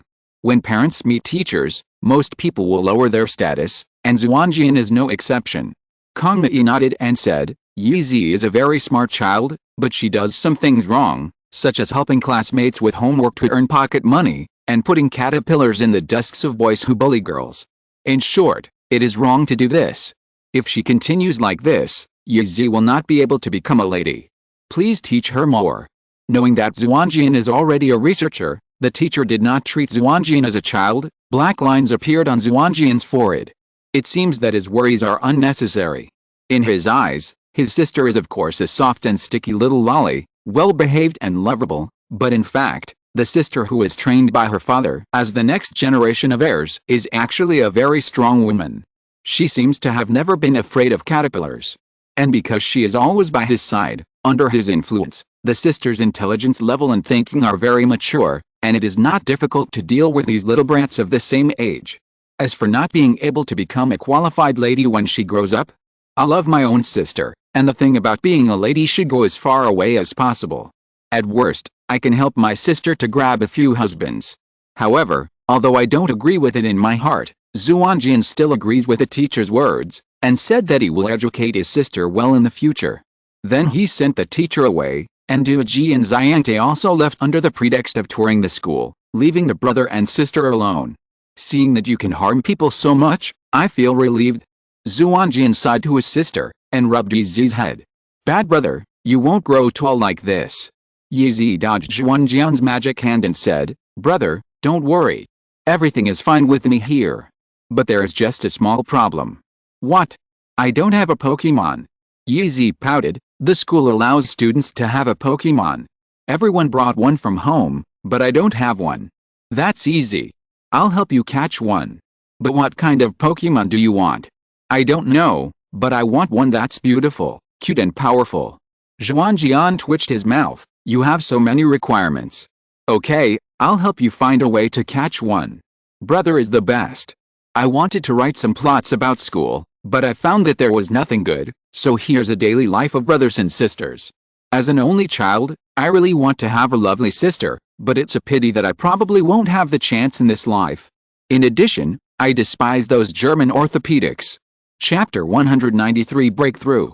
Holding the Pokeball of the gem starfish, Xuanjian didn't know about the dispute off the field, but he still felt a surge of pressure.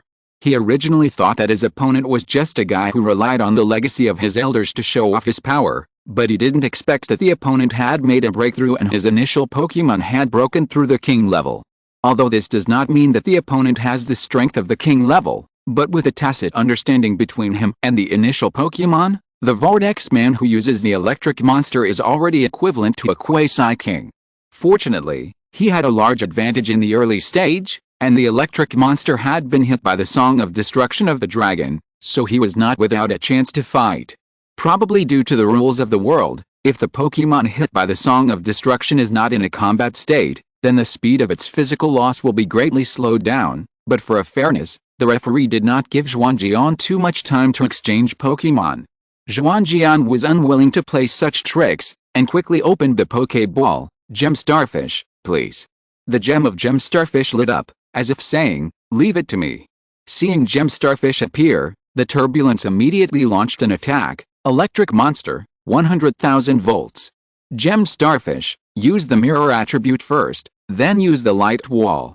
Xuanjian did not choose to counterattack, but chose to let Gem Starfish release defensive skills. Now the battle is not about who has stronger attack power, but who can last longer. With a speed far exceeding that of the electric monster, Gem Starfish released two skills in succession, first copying the water and electricity attributes of the electric monster, and then erecting a light wall in front of it. Under the double protection, the damage caused by the electric current was greatly reduced. Seeing that the Gem Star survived the first round of attacks, the Vortex man was not discouraged. He immediately launched a second round of attacks. Lightning Monster, use Thunder. At this time, due to the large amount of water vapor gathered in the venue, it was actually not much different from the weather on a rainy day. In this case, the hit rate of Thunder was almost 100%.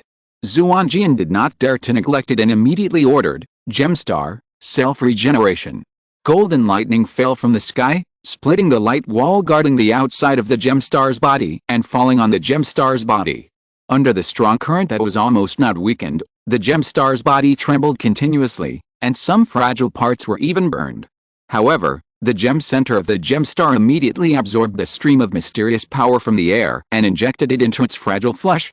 Then the burned parts fell off one after another, and new tissues grew again, and destruction and rebirth alternated. Finally, the thunder in the air seemed to have finally exhausted its energy and stopped. Xuanjian breathed a sigh of relief. The gem star survived. The last blow. Xuanjian said silently. After being hit by the Song of Destruction, physical strength will continue to be lost in percentage.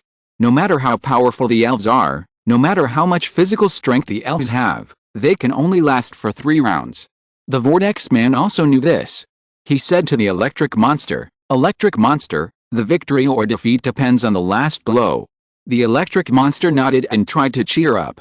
After fighting 3 elves in a row, plus the Song of Destruction, it has reached its limit.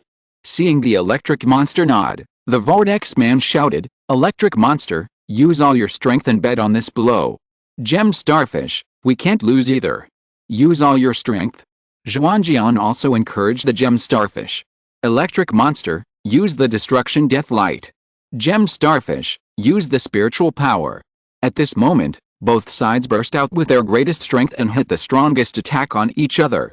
The golden Destruction Death Light and the purple spiritual power collided in the air, gathering into a dazzling ball of light, which pierced everyone and closed their eyes. At this moment, everyone forgot the purpose of this battle and simply enjoyed the battle. When the radiant light dimmed, everyone immediately opened their eyes and looked at the field. In the attacks of both sides, the destructive death light was obviously more powerful, and finally overwhelmed the spiritual power, hitting the Gem Starfish, burning half of its body with scars. Such injuries were enough to make it lose its combat effectiveness, but the Gem Starfish still persisted. The Electric Monster on the other side had lost all its physical strength, and only relied on a strong belief to support it from falling. Both elves were holding on with faith, and it was just a matter of seeing who would collapse first. "Gem Starfish, come on!" Xuanjian shouted loudly. This was the only thing he could do. "Electric Monster, please, hold on for a while." The Vortex Man did the same thing. At this moment, everyone held their breath, as if they were afraid that the gas they exhaled would affect the 2 elves and make them relax. 1 second, 2 seconds, 3 seconds. The 2 elves stared at each other, wanting the other to fall first. Suddenly, a series of mysterious light spots lit up around the gem of the Gem Star. These light spots accumulated more and more, and then sank into the gem of the Gem Star. At the moment when the light spots settled in, the gem emitted a hazy light, and the body of the Gem Star glowed white. Is it going to evolve? Can the Gem Star still evolve? Xian Aksha couldn't help asking. "No, this is the Gem Star's breakthrough," Uncle Ming said with some envy. "No matter how talented the talent is, there is a limit to the improvement of the strength of the Pokémon. Before most Pokémon can only stop at this limit, only a few Pokémon can break through this limit. After breaking through the limit, the Pokémon will undergo a completely changed change. And for non-divine beast Pokémon, breaking through the limit often means breaking through the king level. Look carefully. This scene is very rare." As the trainer of the Gem Star, Xuanjian noticed the changes in the Gem Star before everyone else, but for him, it was a different feeling at this time. At this moment, Xuanjian felt that he and the Gem Starfish had become one, and felt a call from the stars in the universe. Through the light that had traveled through countless light years, the Gem Starfish was connected to the entire universe and starry sky, constantly drawing mysterious power from it. It turns out that the Gem Starfish and the universe are really connected. This thought emerged in Xuanjian's mind, and then he broke away from the state where his mind and the Gem Starfish were one. After leaving the state of unity, Xuanjian could only observe the changes in the Gem Starfish through his eyes. He saw that the Gem Starfish was bathed in the misty light, and the parts that were originally burned by the electric current and the destructive death light fell off one after another, and then buds of flesh grew out, quickly repairing its body. The gem in the center of its body also became brighter and brighter, as if it had been polished. When the light completely dissipated, a complete Gem Starfish reappeared in front of everyone. "I give up," Turbulent said unwillingly, and then took back the Electric Monster. "Electric Monster, you've worked hard, take a good rest." Gem Starfish broke through the Heavenly King level. The injuries on his body were not completely recovered, but at least most of them were recovered. There was no point for the Electric Monster to persist, so it was better to take the initiative to admit defeat. "We won, we won!" Xuanjian shouted happily. Gem Starfish also lit up the gem, conveying his excitement, but then fell down. Gem Starfish. Xuanjian ran over worriedly. Duog also hurried over to check on the Gem Starfish, then said to Xuanjian, "It's okay, it's just consumed too much energy." Uzumaki also came over and said to Xuanjian, You are very strong, you win this time, but I won't lose to you next time. I will participate in the Whirlpool Islands tournament next year. Will you come? I will go when I have time. Uzumaki nodded and stretched out his right hand. After a fight, can we be friends? Xuanjian held Uzumaki's hand, of course. Then see you in the Whirlpool Islands. Yes. Sorry, I sent the wrong message last night, I'll make up for it today. Chapter 194 Zhanghu Lighthouse. After confirming that his sister was doing well in the Pokémon Academy, Xuanjian and his group left the Pokémon Academy and continue their journey. According to the plan, they will go to Vermilion City to challenge the Vermilion Gym. On the way to Vermilion City, they will inevitably pass by the Masahiro Lighthouse. Almost no one knows the Masahiro Lighthouse in this world, but it was famous in Xuanjian's previous life. In most Pokémon fanfictions, the giant dragon-eyed at the Masahiro Lighthouse is a must-have copy for the protagonist, and the beach near the Masahiro Lighthouse is a legendary leveling holy place. Out of curiosity about the giant dragon-eyed and the leveling holy place, Xuanjian instigated his companions to stay at the Masahiro Lighthouse. Masahiro warmly welcomed the visit of Xuanjian and the other two. No one has come here for a long time. It's great that you can stay for one night. Perhaps because of being alone for a long time, Masahiro looked a little unkempt and spoke a little unsteadily. Are you Dr. Masahiro? Shota recognized him. Yes, I didn't expect that someone knew my name. Masahiro was also a little surprised. It's such an honor to meet you. Shota immediately rushed to Masaaki, grabbed Masaaki's hand, and looked at Masaaki with admiration. For those who are interested in scientific research, Masaaki's appeal to them is no less than that of popular stars to their fans. Seeing Shota staring at Masaaki with a fanatical look on his face, in order to prevent Masaaki from misunderstanding that someone in the team has a bad habit, Xuanjian had to change the subject and ask knowingly. Dr. Masaaki, you don't live in the research institute, why did you come here? Masaaki broke away from Shota's hand and replied, because a mysterious Pokémon appeared here, I came here to conduct research. Mysterious Pokémon? Could it be an alien creature? Shota was immediately attracted. I don't know, but I don't rule out this possibility. Masaaki said, I've thought of a way to track it, but it still takes some time to prepare, and there should be results soon. Hearing Masaaki's words, Shota immediately said, please let me stay here to help. Masaaki touched his chin, that's no problem, but don't you ask your companions for their opinions. Hearing Masaaki's words, Shota quickly looked at Duoji and Xuanjian. He didn't know how he did it. A man in his 20s actually opened his eyes and acted cute to the two of them, asking to stay here together. I don't have any objection. Duoji couldn't stand the other person's direct gaze, and quickly stated that she came out for this trip with a mentality of traveling and playing, and of course she had no objection to staying there for a while. I'll come and help too. Xuanjian also expressed his opinion. He was also very interested in seeing the giant dragon knight with his own eyes. Why can it grow so big? What changes will its abilities have after its size becomes huge? These are all very valuable questions for research. Great, I knew you, Xuanjian, would definitely be interested in this mysterious elf. Shota said happily, and then introduced to Masaaki. Xuanjian is the youngest researcher in the alliance, and he is very strong. His gem starfish has already broken through the king level. Hearing Shota's boasting, Xuanjian was a little embarrassed. That, I just broke through, I'm still confused about how to go in the future. I know something about this. Masaaki said. That's great, please give me more advice. Xuanjian said in surprise. Masaaki nodded and said, then let me test you first, which of the two words, the king level and the elite level, appeared first? Xuanjian had never heard of this question, and Duogi and Shota were also at a loss. The three could only guess. I guess it's the elite level. Shota said. I think it should be the king level. Xuanjian said, and Duogi remained silent. Masaaki was not in a hurry to reveal the answer, but crossed his arms and said with interest, tell me your reasons. Shota and Genma looked at each other and spoke first. Elves grow from weak to strong, so the order of their levels should also be from low to high. No, Genma retorted, the premise of your statement is that all the elves that people come into contact with are very weak, and the grading standards appeared at the beginning, but this is obviously impossible. The grading of elves must be produced after people have enough contact with the elves, so your reason is untenable. A glimmer of appreciation flashed in Masaaki's eyes. Then tell me your reasons. Before at the Cerulean Gym, I witnessed with my own eyes my gem star breaking through to the elite level.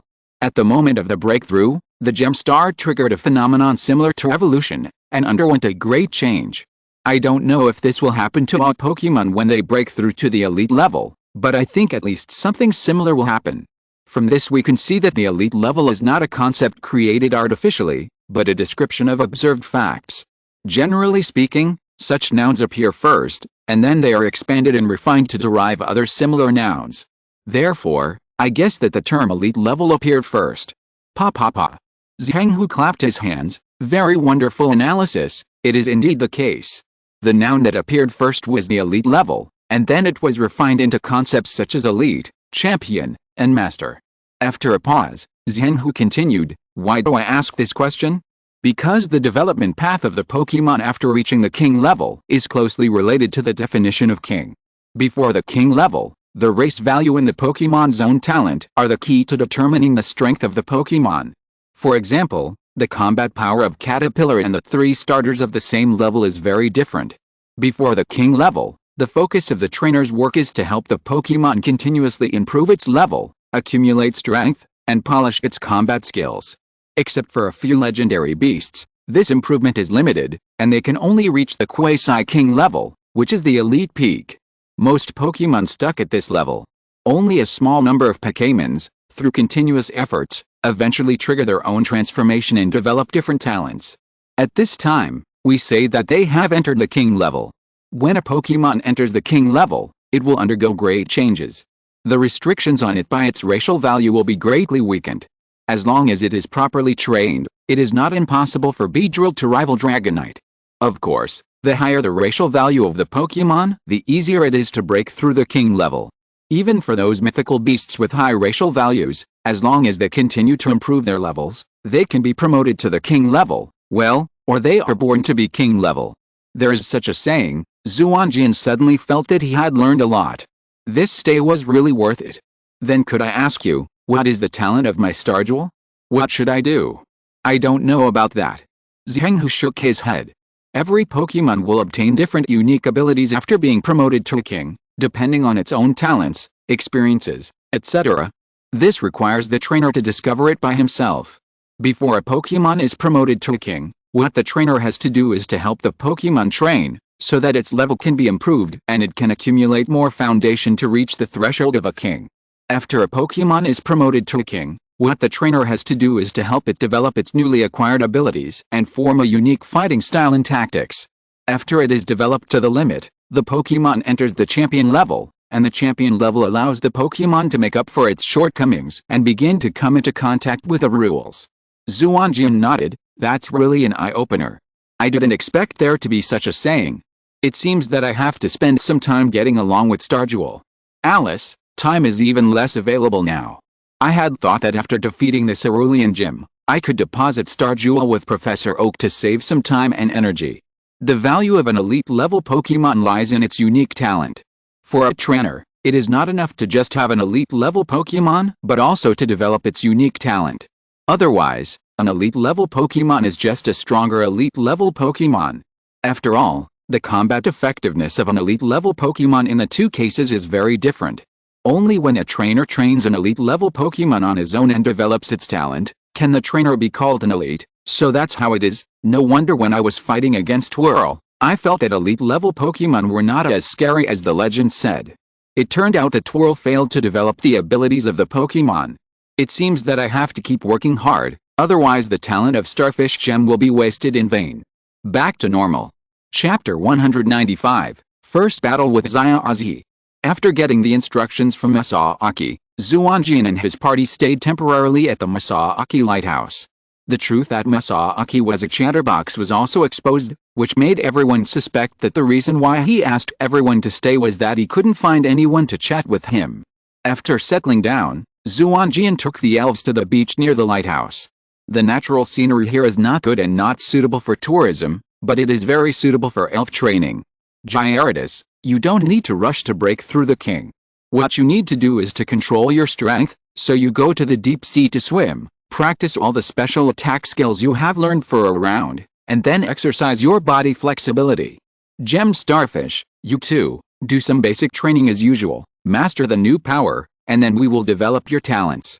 After Gem Starfish broke through the king, its own strength was constantly improving. According to Masaki's instructions, before the end of the power improvement, the focus was on adapting to the newly acquired power, and then developing talents. Gem Starfish and Gyarados are both old partners of Xuanjian. After hearing Xuanjian's order, they nodded and went to practice separately. Xuanjian then shifted his attention to the other little guys. Electric Monster, you practice fighting skills on the rocks by the sea. When practicing, try to discharge the electricity in your body at the same time, so that your attacks carry electricity. Bulbasaur, you practice controlling multiple vine whips at the same time, and try to use the sun to recover from physical fatigue. Xylobot, you also bask in the sun with Bulbasaur. You must learn to adapt to the sun. After all, most of our future battles will take place during the day. As for the remaining Zoroark, Candlelight, and Shark, you are too young and your foundation is not solid, so I will take you to run with weights for physical training. In this way, Xuanjian was busy training Pokémon, Shota helped Masaki with research, and Duoga was responsible for food. The group lived happily. However, what was distressing was that Masaki had clearly made a recording of Dragonite, but Dragonite never appeared, which made Masaki anxious. Although Xuanjian knew that Dragonite would appear when Xiaozi and others arrived, it was not easy to say this to Masaki, so he could only comfort Masaki with meaningless words. That afternoon, when the electric monster smashed the 100th rock, it finally mastered the technique of releasing electricity while using fighting skills. Congratulations, electric monster. Xuanjian came to the electric monster and helped it take off the constant stone it was carrying. The level of the electric monster could have evolved long ago, but for the sake of future development, Xuanjian did not let it evolve immediately. Because if the electric monster can release electricity when using fighting skills before evolution, then it will be able to perfectly integrate electrical and fighting skills in the future. The electric monster is originally a spirit with abundant electricity. With the removal of the constant stone, the electric monster no longer suppresses the power in its body. The golden current and the evolved white light immediately burst out at the same time, covering the electric monster. What a plentiful electricity! Duoga, who was accompanying him, looked at the electric snakes that kept moving around and couldn't help but sigh. Xuanjian nodded and looked up at the sky. Attracted by the current released by the electric monster, dark clouds gathered above the electric monster's head and began to flash with lightning. The evolution was completed quickly, and a strong electric beast appeared in front of everyone. It raised its fist high, and a bolt of lightning immediately burst out from the dark clouds above its head, fell on the electric monster's fist, and gathered into a ball. Ha! The electric monster rushed to the boulder on the side, jumped high, and fiercely smashed the electric ball in its hand to the cliff. With one blow, the boulder, which was already a little brittle due to weathering, immediately became shattered in the lightning. Awesome! A voice of praise came from the side. Xuanjian turned his head and saw that it was Xiaozi and his group. Although there was a time traveler like Xuanjian in this world, the three of them still became teammates. Xiaozi, Xiaoxia, Xiaogang, why are you here? Xuanjian asked. We passed by here and felt that the lightning falling from the sky was a little abnormal, so we came here out of curiosity. I didn't expect to meet you. Xiaogang said. Xiaozi immediately followed up. Xuanjian, your Pokémon is so strong, use it to compete with me. No problem, Xuanjian nodded, and also wanted to see Xiaozi's strength, but do you know this Pokémon? Xuanjian pointed at the Electabuzz. I don't know, Xiaozi was a little embarrassed, and quickly took out the Pokémon book and aimed at the Electabuzz. It's so embarrassing, you don't even know what other people's Pokémon are, and you challenge them. Xiaoxia, who was on the side, covered her face and said, she still cared about Xuanjian and Duoga, so she was reluctant to talk. But soon Xiaozi's stupidity broke the spell. It's really Xiaozi's style, it's okay, check it slowly. My Electabuzz is very strong. By the way, please be the referee, Xiaogang. Xiaogang nodded, no problem. After some preparations, the two set up their positions on a relatively open beach, ready for the game, and Xiaozi sent out his trump card Pikachu. You attack first. Xuanjian said to Xiaozi. Xiaozi was not polite and ordered, Pikachu, use Lightning Flash. After checking the information just now, Xuanjian knew that Electivus was also an electric attribute Pokémon, and electric skills were not effective against it, so he gave up electric skills. After receiving the order, Pikachu immediately rushed towards Electivus with his short legs, but saw that Electivus slightly moved to the right and avoided Pikachu's attack. Awesome! Xuanjian exclaimed. Electivus's dodge just now was really perfect. It dodged when Pikachu's feet left the ground and jumped up, avoiding the opponent's opportunity to adjust the direction of attack. Moreover, the distance of retreat was not too much or too little, just right, just like a textbook. Seeing that Electivus easily avoided Pikachu's attack, Xuanjian was not discouraged and continued to order, Pikachu, use high-speed movement, and then use lightning flash. Pikachu nodded and immediately began to run around Electivus to speed up, trying to interfere with Electivus in this way, but unfortunately Electivus is a fighting master. For a fighter, controlling his emotions and concentrating his attention are his strengths. Electivus was not disturbed at all. Pikachu could only use lightning flash again. No need to avoid it, use Thunder Fist to meet it head-on. Electivus nodded, and a burst of lightning flashed on his fist. Then he met Pikachu who was rushing towards him, and hit Pikachu's forehead accurately. Pikachu was immediately knocked away and fell to the ground. However, because Xuanjian asked Electivus to use Thunder Fist, it did not suffer much damage. Pikachu, are you okay? Xuanjian looked at Pikachu falling to the ground and immediately asked anxiously. Pikachu replied weakly, and tried to stand up, but felt dizzy and fell down again. You can't stand up now? You are too weak. Xuanjian said. In fact, to be fair, Pikachu's performance was not bad. After all, Xuanjian had just debuted not long ago. At this time, the trainer was in a state of being stretched to the limit. Xuanjian had also experienced such a state, and Xuanjian's performance was not bad. But in Xuanjian's eyes, Xuanjian and Pikachu were different, and they should not be so weak, so Xuanjian would stimulate Xuanjian and see if Xuanjian could explode once. After hearing what Xuanjian said, Xuanjian was a little angry. He clenched his fist and shouted to Pikachu, Pikachu, stand up quickly. Don't let the other party underestimate you. After hearing Xuanjian's words, Pikachu shook his head and stood up shakily. Xuanjian immediately encouraged him, good job, Pikachu, use Shadow Clone. Pika Pika Pika. Pikachu shouted and rushed towards Electivus again, constantly splitting a large number of clones and running around Electivus. For a while, Electivus was a little absent-minded.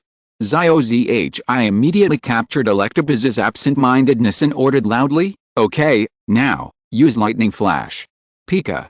The Pikachus on the ground immediately turned around and rushed towards Electivus. Although it was clear that most of them were phantoms, Electivus still couldn't help but feel fear in front of such a large number of Pikachus. In battle, distraction and fear are both extremely deadly.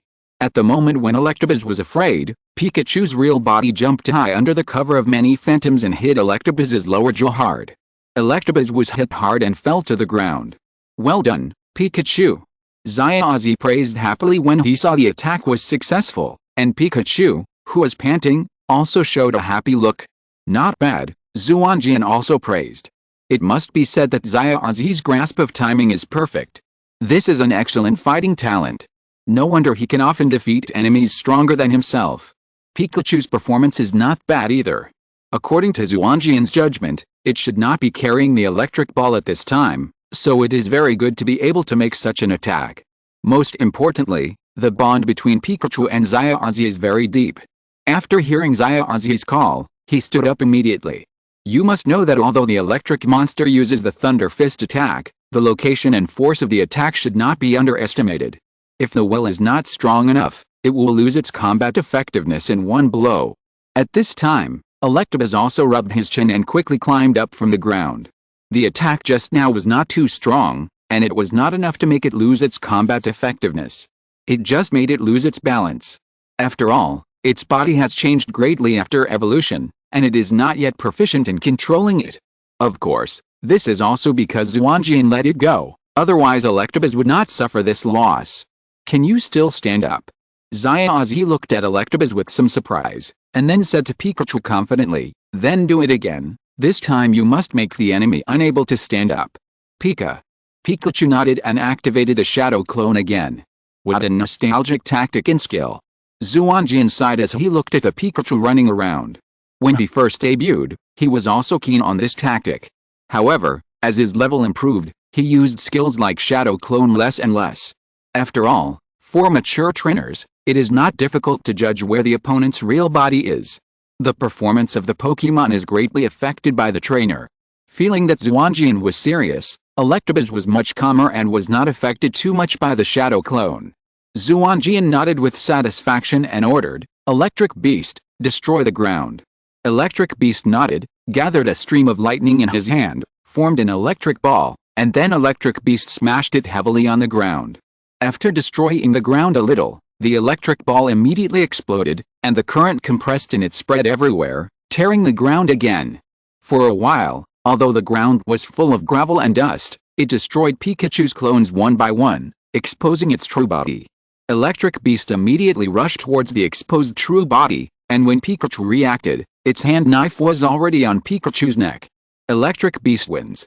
Xuanjian looked at Pikachu, whose vital point was pressed by Electric Beast's hand knife, and announced loudly, "The neck is the vital point of most creatures. Although Pikachu's neck is almost invisible because of its round body, it is the real vital point. Once attacked, it will be seriously injured at the least, or even killed." Fortunately, Electric Beast showed mercy, otherwise it would be very troublesome to treat Pikachu without joy. "Not bad, keep up the good work." Xuanjian took back the Electric Beast and praised Xuanjian. "No, you are really amazing," Xuanjian said. "I have debuted for a year. As long as you work hard, you can do it in the future." Xuanjian said, "By the way, let me introduce you and Xuanjian. This is my companion Duoge, a breeder. Hello. It's our first meeting. Please take care of me." Duoge bowed to the two. "Hello," Xuanjian also bowed back. Although she is only 1 year older than Xuanjian, girls at this age have begun to develop rapidly. Coupled with her natural personality and the influence of Xuanjian, Duoge looks much more mature and beautiful than Xuanjian. Xuanjian's eyes lit up when he saw Duoge. "Breeder, we are in the same line of work." "Beautiful, Xuanjian, let go, let go. You guys chat first, let's go over there." Xuanjian grabbed Xuanjian's ear without changing her expression and dragged him away. "They are just like this, don't mind it," Xuanjian said awkwardly. At Xuanjian's suggestion, Xuanjian and his group also stayed at this Henhu lighthouse. That night, after Masaaki turned on the recorder, the giant Dragon Knight finally appeared, allowing everyone to get a glimpse of its true appearance. Looking at the Dragon Knight that was almost taller than the lighthouse and the cliff combined, Xuanjian decisively gave up the delusion of capturing the opponent after using the power of Takua to feel the opponent's life force. A Pokémon of this size can bring powerful destructive power even with simple general-type moves, not to mention that the sensing of Takua's power showed that the opponent's life force was extremely amazing, and it was not a fake product that only looked good but was useless. However, Xuanjian was able to judge its life force and let it go tactfully, which did not mean that others would do the same. The 3 members of Team Rocket who appeared later actually tried to attack the giant Dragon Knight, and of course the end result was that they turned into a meteor. "Alice, it was too far away, and I couldn't see what it looked like except for the Team Rocket uniform," Xuanjian thought with some regret as he looked at the 3 members disappearing in the air. It seems like these guys' luck was all in surviving. They used powerful machines and tactics every time, but they never succeeded. But this time they were knocked away and then jumped around again. Should we catch them and give them a lesson? After all, I am their superior. Chapter 196 Recruitment. After seeing the giant Dragon Knight and taking some tissue samples from it with Dragon Knight's consent, Xuanjian and his party basically achieved their goal. The next morning, the group said goodbye to the Masahiro Lighthouse and came to Vermilion City. Vermilion City is one of the big cities in Kanto, but compared to other cities, it has no special features, and the group has no desire to go shopping, so they went directly to the Pokémon Center. "Miss Joy, please help us check the Pokémon." Xuanjian handed all the Pokémon to Joy. "Hey, Xuanjian, is your Pokémon injured?" Xuanjian looked at Xuanjian strangely. In his impression, Joy only helped the Pokémon heal their injuries. "No." Xuanjian looked at Xuanjian's curious face and immediately understood the other party's confusion. Although Xuanjian has a strong fighting talent, his basic skills are very weak. So Xuanjian explained, Pokémon often suffer some minor injuries during training. These injuries are insignificant, but over time they will greatly damage the potential of the Pokémon. To avoid this problem, one is that the trainer should take care of them on a regular basis, and the other is to have regular checkups and treatments. Moreover, many times there are precursors to the illness of the Pokémon.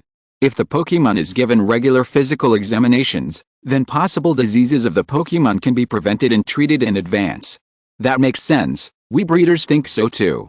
But we often do the treatment and recovery ourselves. Xuanjian agreed. After all, I'm not a breeder, and my Pokémon training volume is quite large. It's already very hard for Duogi to help take care of my Pokémon. It's better to ask Joey for help. And I'm going to challenge the Withered Leaf Gym soon, so it's better to restore the Pokémon first. Xuanjian nodded. That makes sense. Okay, then I'll take the Pokémon to recover as well. At this time, there was a sudden sound of a motorcycle stopping in front of the Pokémon Center, and then Xuanjia walked in and walked straight to the 6 people, Xuanjian and Shota, right? Please follow me. Miss Joey, please lend me a quiet empty room. Okay, Joey thought for a while and said, there's no one in my office now, is that okay? Xuanjia nodded, then took the 2 into the office, closed the door, pulled over a chair, and sat down with her legs crossed. Gudong. Shota swallowed hard, and it took a lot of effort to resist continuing to peek at the scenery under Xuanjia's short skirt. Xuanjia looked indifferent, and said to the 2 of them nonchalantly, now I declare that you are conscripted. Conscripted. Xuanjian and Shota looked at each other to confirm that they had heard correctly. Generally speaking, trainers under the Alliance are free most of the time, and apart from the tasks they are required to complete, they basically have nothing to do. Only when there is an extreme shortage of manpower will the Alliance issue a call, and trainers cannot refuse such a call. But we are not combatants. Shota said weakly, trying to shirk the task by showing his weak attributes. Although there is double compensation, this is completely unacceptable to the rich young master, and he will only feel troublesome. That's right, Xuanjian nodded. Although he envied the double compensation, Xuanjian was unwilling to be involved in any inexplicable things. No. Xuanjia slapped the table and stood up suddenly. The peak of her chest trembled because of the violent movement, which made the 2 people stare at each other again. There is no one more suitable than you 2 in Vermilion City, and this mission is very urgent and cannot be refused. There is a suitable person. Xuanjian outside is a very suitable candidate. He must be happy to help you. Xuanjian sold Xuanjian without hesitation. Well, with Xuanjian's protagonist Halo, he can definitely solve the problem without injury. No, that is a newcomer who just debuted. He is unreliable. You 2 are veterans after all. You are the only 2 people who have appeared in Vermilion City in the past month and have Alliance positions. There is no one more suitable than you. Raising her hand to stop the 2 people from arguing, Xuanjia continued, and this mission is not dangerous, it just requires you to act as an undercover. Xuanjian laughed sarcastically, I don't understand, if undercover is not dangerous, then what else in this world is dangerous? Shota also nodded in agreement. He was a little stupid, but he was not stupid. Listen to me, Xuanjia pulled over a chair and sat down, crossing her legs on the table, revealing a bit of her skirt again. Recently, there have been a large number of Pokémon defecting in Vermilion City, and these defected Pokémon have caused a lot of trouble for Vermilion City. After investigation, I found that these defected Pokémon have one thing in common, their trainers have challenged the Vermilion Gym and failed. Further investigation revealed that these trainers accepted the help of the Gym Master, Mazhishi, and evolved their Pokémon after their initial failures in the challenge. After Pokémon evolve, their power increases. The trainer's level is not high, and the intimacy with the trainer is not enough, so it's normal for them to defect. Does this kind of thing require Xuanjia's intervention? Xuanjian asked. This kind of thing is certainly not a big deal, but the problem is that there are too many defections, and it has seriously affected the order in the city. Then why don't you talk to the master of the Witherleaf Gym? No, Xuanjia shook her head. Mazhishi said that he is practicing his beliefs and will not change. As for those trainers, they can't even control their own Pokémon, so they are unqualified. As for disrupting the order in the city, he has applied to the Alliance to send more police force to maintain it, and he will bear all the costs. Xuanjian spread his hands. That's it, isn't it? His attitude is very good. Although Xuanjian immediately felt that Mazhishi's thankless behavior was unreasonable, Xuanjian did not intend to point this out. After all, According to the original comics, Masahishi was a member of Team Rocket, and he now has a lot of interests with Team Rocket, so it is not appropriate to offend them. The problem is that the Alliance is short of police force right now, and it's impossible to transfer them from other places. Furthermore, among those out-of-control Pokémon, many of the more precious ones disappeared shortly after they got out of control. I suspect this has something to do with Masahishi, so I would like to ask you to challenge the Dead Leaf Gym, and lose to Masahishi, and then contact him. I will follow and investigate secretly, and you will do your best to cooperate with me. Xuanjian and Shoto were silent. One of them knew the depth of the situation and didn't want to get involved, and the other had no confidence in himself. Xuanjia grabbed Shoto's hand, hugged it to her chest, and said righteously, "You have to help, not only for me, but also for all trainers." Feeling the wonderful touch on his hand, Shoto immediately betrayed his comrades and said to Xuanjia, "It doesn't sound that dangerous, we agree." "Okay, thank you." Xuanjia immediately let go of her hand and saluted the two of them. "Everyone will thank you. Don't worry, we will protect you secretly, so please have a good rest. I will make some arrangements first, and you will prepare to challenge the day after tomorrow." Xuanjia walked to the door and said, "By the way, please keep this matter confidential and don't tell anyone. If someone asks, just say I came to you to find out some information." Xuanjia opened the door and left. "Is it over?" Shoto held up the hand that Xuanjia had held, and he seemed to have no reaction.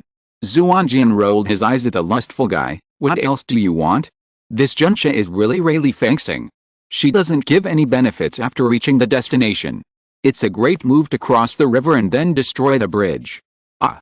Shoto was a little dazed. "No way? I think Miss Xuanjia looks righteous. She is not as bad as you think. That's why I hate those people who are doing bad things but still look righteous." Decided to update the way the copy unfolds. Please give more suggestions. If you're listening to this novel on a channel other than Fanfic World, it means they downloaded and uploaded it without effort. We cordially invite you to visit our channel, Mundo Fanfic Novelis. There you'll find the original version of this story, and you can explore many other novels of various genres. We're waiting for you to immerse yourself in a world of incredible novels. Chapter 197 Electric Beads. After Xuanjia left, the two used Xuanjia's excuse to deal with everyone's questions. Except for Duogi, who was a little skeptical, everyone else seemed to believe it. It was still early, so Xuanjia decided to challenge first. Although Xuanjia clearly realized his strength after the battle with Xuanjian, it would take some time for this understanding to turn into strength. Xuanjia was defeated by Masahishi as expected. Remember that in the original work, Xuanjia respected Pikachu's choice and did not let it evolve, and finally defeated Masahishi. If things develop according to the original work, then Masahishi's theory will not hold true. In this way, Masahishi is likely to change his tactics, and Shoto and I will not have to carry out the mission. Interesting, then let me help Xuanjia and let him defeat Masahishi before Xuanjia is ready. Xuanjia's expression must be very interesting at that time. Thinking of this evil taste, Xuanjian walked into Xuanjia's room, and the latter was apologizing to Pikachu who had just received treatment. "Sorry, Pikachu, it's all my fault. I hurt you," Xuanjia said to Pikachu with a guilty face. Pikachu called softly, indicating that he didn't blame Xuanjia. "Xuanjia, cheer up." Xuanjian patted Xuanjia on the shoulder. "The gap between Pikachu and Raichu is too big, it's normal for you to lose to the other. Speaking of this, we must correct one thing. Influenced by the original animation dance, many people think that Raichu is clumsy and can't beat Pikachu, but this is not the case. Although Xuanjia did defeat Raichu by relying on Pikachu's greater flexibility, in fact, although Raichu, normal, is a little bigger than Pikachu, its speed and flexibility are not inferior to Pikachu at all. The reason why Masahishi's Raichu is clumsy was entirely because it evolved too early and was not fully trained. After the evolution, the opponent encountered was too weak, so he just had to suppress the opponent with force, so he lacked training and the defects were not compensated at all, so Xuanjia finally took advantage of the loophole. Under normal circumstances, if Pikachu is almost always crushed by Raichu. After all, if the evolved one can't beat the one before the evolution, then what's the point of evolution? The leader of the Withered Leaf Gym, Masahishi, is very strong. If you want to defeat him, the fastest way is to let Pikachu evolve into Raichu. Didn't Masahishi give you a Thunderstone? I took a look and found that the purity of the Thunderstone is very high. It is a rare fine product and is very suitable for helping Pikachu evolve. Xuanjian said on the side. Okay, then let Pikachu evolve into Raichu and teach that guy a lesson. Xuanjian took out the Thunderstone, but was stunned again. How do I use this? Idiot. Xuanjian covered her face and said, just put it on Pikachu. Oh, Xuanjian stretched out his hand holding the Thunderstone to Pikachu, but Pikachu didn't appreciate it at all and immediately launched an electric shock at Xuanjian.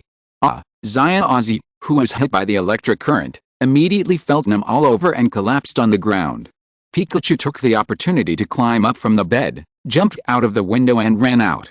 Although he knew that this was a unique way for Xuanjian and his Pokémon to get along, and that the electric shock used by Pikachu was not very powerful, Xuanjian still couldn't help asking, Xuanjian, are you okay? No thing, Xuanjian replied, obviously not recovering from the paralysis of the electric shock. He's used to the electric shock, don't worry about him. Xuanjian gloated on the side. Xuanjian nodded and said, it seems that Pikachu is not very happy to evolve into Raichu. But there are also advantages to not evolving into Raichu. After all, if it evolves into Raichu, Pikachu will lose an opportunity to take another path. Another path. That's right. You should know that many Pokémon will have a great improvement in strength after carrying special props. For example, Shota's Pippi. The same is true for Pikachu. When it carries a prop called Electric Ball, its double attack will double. And the wonderful thing is that the prop of Electric Ball is only useful for Pikachu, not for Raichu or Pichu. According to the measurements of scientists, the attack power of Pikachu with the Electric Ball is close to the limit, which is higher than that of all other Pokémon without props. Mewtwo has not appeared yet. Compared with a mediocre Raichu, isn't this Pikachu much more powerful? So powerful? Well, since Pikachu doesn't want to evolve, and the Electric Ball Pikachu is so powerful, I won't let Pikachu evolve. Xuanjian said happily. But we don't have the electric ball. Xuanjian immediately poured a bucket of cold water. Xuanjian smiled and looked at Xuanjian. That's right, and the electric ball is a very rare prop. You may not be able to find it. Why not choose to let Pikachu evolve? With your Pikachu's skills, it will definitely be able to defeat the Raichu after evolution. You were lucky to get a bargain in the first 2 gym competitions, otherwise with your level, you probably wouldn't be able to get any badges. You have to think about it. With your strength, it will be difficult to get the orange badge if you don't let Pikachu evolve. After listening to Xuanjian's words, Xuanjian fell into silence and lowered his head to think. The atmosphere gradually became solemn. Xuanjian already felt uneasy. She wanted to comfort Xuanjian, but she was afraid to disturb him to make a decision. She could only worry about him silently. Xuanjian also waited for Xuanjian to make a decision with a serious face. Only Xuanjian had a smile on his face, and no one knew what he was thinking. Finally, Xuanjian raised his head. I've decided. In an instant, Xuanjian felt that Xuanjian's eyes changed, and a momentum rose from his body. He looked like a completely different person. I respect Pikachu's choice. In fact, even if there is no prop like the electric ball that can greatly enhance Pikachu's strength, I will respect Pikachu's choice. After all, we are friends. Xuanjian and Xuanjian on the side looked at Xuanjian. Although they didn't speak, their eyes clearly expressed their approval of Xuanjian. And Pikachu didn't know where he came from, climbed onto Xuanjian's shoulder, and rubbed Xuanjian's face intimately. Well, it's Xuanjian after all. Xuanjian patted Xuanjian on the shoulder. I am touched by your sincerity and respect for the Pokémon. In this case, I will help you. Xuanjian's eyes lit up. You have an electric ball. Xuanjian did not answer Xuanjian's question, but said, when I said help Xuanjian, I meant to help Xuanjian train Pikachu. Although the strength improvement in a short period of time is not much, it happens that the Raichu has a fatal flaw. As long as you design a strategy for that flaw, you can easily win. This is also a common method used by novices when challenging the gym. Xuanjian nodded, I see, but it's a pity that Xuanjian never thinks about it and always wins by luck. Xuanjian retorted, that's not the case. I just improvised. Stopping the quarrel between the two, Xuanjian said, okay, now let me talk about her tactics. Because it evolved too early, its foundation was not solid, and it was not fully remedied afterwards. The Raichu was very clumsy and slow. Xuanjian only needs to learn one skill to defeat it. After hearing Xuanjian's words, Xuanjian immediately became happy and said to Pikachu loudly, "Great, Pikachu. Don't be too happy too soon, this skill is not easy to learn. I will definitely learn it. Okay, then let's go to the training ground." I think Xuanjian's valuable thing is that he is sincere and respectful to the elves, and he doesn't care about his own gains and losses at all. This is something I can't do at all, but I really yearn for it, so the protagonist tests Xuanjian like this. Chapter 198 Electric Ball. On the training ground, Xuanjian took out a Pokeball and said, "Come out, Electabuzz." Then he said to everyone, "In the previous battle with Pikachu, my Electabuzz used a skill called Electric Ball. You should remember it, right?" Everyone nodded. The attack of Electabuzz was very powerful and directly broke Pikachu's shadow clone. Everyone was naturally impressed. Seeing everyone nodding, Xuanjian continued, "Originally, to deal with Raichu, which is also an electric type, Pikachu should learn some skills of other attributes, but these skills take too long to learn and cannot target Raichu's weaknesses. Although Electric Ball is an electric skill, its damage is determined by the relative speed of the two Pokémons. It is very effective against the clumsy Raichu, and this skill is very suitable for Pikachu and is not difficult to learn. Under normal circumstances, Pikachu should be able to learn the skill of Electric Ball very early, but for some reason, Pikachu has learned the more advanced 100,000 volts, but has not learned Electric Ball. Xuanjian guessed that it might be because Pikachu had never seen other Pokémon use this skill. After all, the speed difference between most Pokémon was not big, so the skill of Electric Ball seemed very useless. But for the slow-moving Raichu, Electric Ball was simply a killer. Xuanjian made a gesture to Electabuzz, who nodded and began to demonstrate. While Xuanjian explained, Electabuzz is to hit the electricity together, compress it, and then launch it through physical attack. Electabuzz raised his hands, and strands of electric light emerged between his palms. The electric light gathered together and finally condensed into golden electric ball. Seeing the electric ball formed, Electabuzz waved his hand and smashed the electric ball onto the target in the training ground. The electric ball exploded immediately, and the target was blown to pieces. After Electabuzz demonstrated, Pikachu also began to imitate Electabuzz's movements, and Xuanjian took Electabuzz to guide it. Maybe it was because Pikachu was supposed to know this skill, or maybe it was because Xuanjian's Pikachu was very talented. Under the guidance of Electabuzz, Pikachu quickly learned the electric ball, and it was just getting dark at this time. "Very good," Xuanjian praised Pikachu. "I thought it would take a whole day to learn, but I didn't expect it to be done so quickly. Now you can have a good rest, and challenge the Withered Leaf Gym in one go tomorrow." "Yes," Xuanjian and Pikachu nodded, and then bowed to Xuanjian together. "Thank you so much. Without your teaching, Pikachu doesn't know when he can learn such a powerful skill." "You're welcome, we are friends." "Well, I'm going to have dinner first. I have something to do tomorrow, so I won't go to the gym with you." "Don't lose." Xuanjian turned and left. If he stayed here any longer, Xuanjian was afraid that he would get carried away and ruin his image as a master. "I will definitely win," Xuanjian said, and then turned to Pikachu. "Right? Pikachu." Pikachu nodded solemnly. The next morning, Xuanjian challenged the Vermilion Leaf Gym again. In the original work, without any training, without any targeted tactics, Pikachu was able to defeat Raichu completely relying on Xuanjian's on-the-spot burst, not to mention this time. Although Pikachu was not very proficient in using the electric ball, Raichu was a little careless and underestimated the enemy. In the face of this skill specially learned for Raichu, Raichu had no power to resist and was directly blown away by the exploding electric ball. He fell to the ground and lost his combat effectiveness. Xuanjian won the gym badge for the first time in a real sense. "Brother Xuanjian, I got the orange badge." Brother Xuanjian.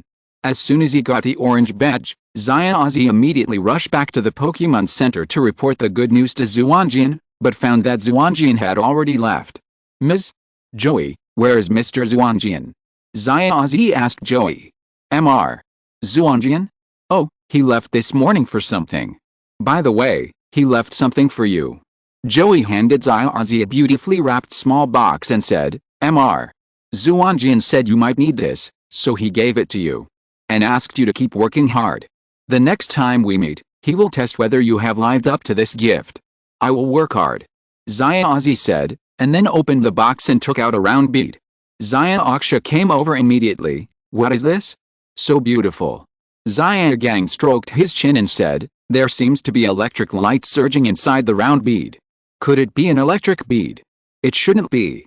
Xuanjian analyzed. Isn't it said that it is a very precious prop?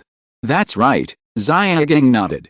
I see, Xuanjian suddenly said, and then took out a badge and placed it next to the bead. The bead and the badge are the same color. It should be a gift to commemorate my successful challenge to the gym. That makes sense. Xuanjian nodded. This bead looks very beautiful. It must be a very valuable jewel. Xuanjian, you must keep it well. Yes.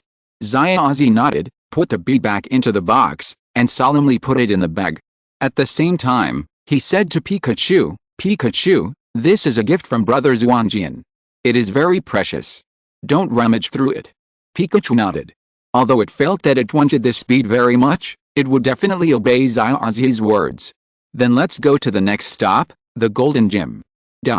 On the other side, Shoto was complaining to Xuanjian, have we done anything to let them down? Why are we in a hurry to say goodbye? I finally got a chance to sleep in and you ruined it. This is the style of a master, you don't understand. Xuanjian replied, brushing off the clothes after the matter is done, hiding the merits and fame, what a cool thing. I have wanted to do this for a long time. Unfortunately, it seems that the guys around him are too low class to appreciate it. It's hard to have a bosom friend, and life is so lonely. I have a question, Duoga said suddenly. What? You didn't leave a letter to explain, so that kid might not know what that thing is? After all, that thing is too rare. It shouldn't be. Xuanjian said uncertainly. Although he thought Xuanjian would definitely win this time, he was not sure whether Xuanjian would fail at the critical moment for the protagonist, who was the #1 creature in terms of unexpectedness. So in order to maintain his image as a master, Xuanjian did not leave a single word. He thought that with a tacit understanding between them, the other party would immediately understand what this gift was after receiving it, but after Duoga said that, Xuanjian became a little worried. Doesn't that kid have a companion? His two companions look quite reliable, so they should be able to recognize it. Even if they can't recognize it, there is a sense between Pikachu and the electric ball, so it should be fine. Shota said. That's right. Xuanjian nodded. But why do I always feel that things won't go as smoothly as you think? You think too much? Xuanjian comforted. I hope so. A secret base of the rocket team. Boss, the Alliance investigators seem to have discovered something and are gathering here. A senior member of the rocket team stood respectfully in front of Sakuki and reported to him. Sakuki nodded. What? They followed so quickly? These guys have a very sharp nose. Inform Xiaobo and prepare to move immediately. In the laboratory, a large number of staff are busy. Xiaobo is no exception. He is doing a measurement experiment in front of a huge culture tank. The culture tank is made of special glass that can be comparable to diamond in hardness. It is filled with special culture fluid. In the culture fluid, a purple embryo is floating in it, and a small but powerful heartbeat can be heard from it. With a heartbeat, the purple energy wrapped around the embryo continues to gather and spread, and constantly produces fluctuations. Doctor, the embryo has been much quieter during this period. Is there something wrong? A researcher asked Xiaobo while looking at the constantly fluctuating embryo. He participated in this project from the beginning to the end, and experienced a period when the embryo was just born. During that period, the embryo was extremely agitated and radiated powerful superpowers to the outside world at all times. Now that the embryo has calmed down, he is a little uncomfortable and worried that something might have gone wrong. Xiaobo shook his head. No, this is because the embryo's development is almost over and the little guy is about to be born, so the energy has become restrained. Our experiment has reached a critical moment, and success or failure depends on this. Everyone must not be careless. Yes. At this time, a member of the rocket team hurried over and conveyed Sakuki's order to Xiaobo. After hearing what the other party said, Xiaobo cursed, we need to transfer again? When will it ever end? What are you all doing? Who will be responsible if there is any problem due to frequent transfers? Then, regardless of the cautious crowd, he walked straight to the communicator and said, help me get through to Lord Sakuki. The call was quickly connected, and Sakuki appeared on the screen.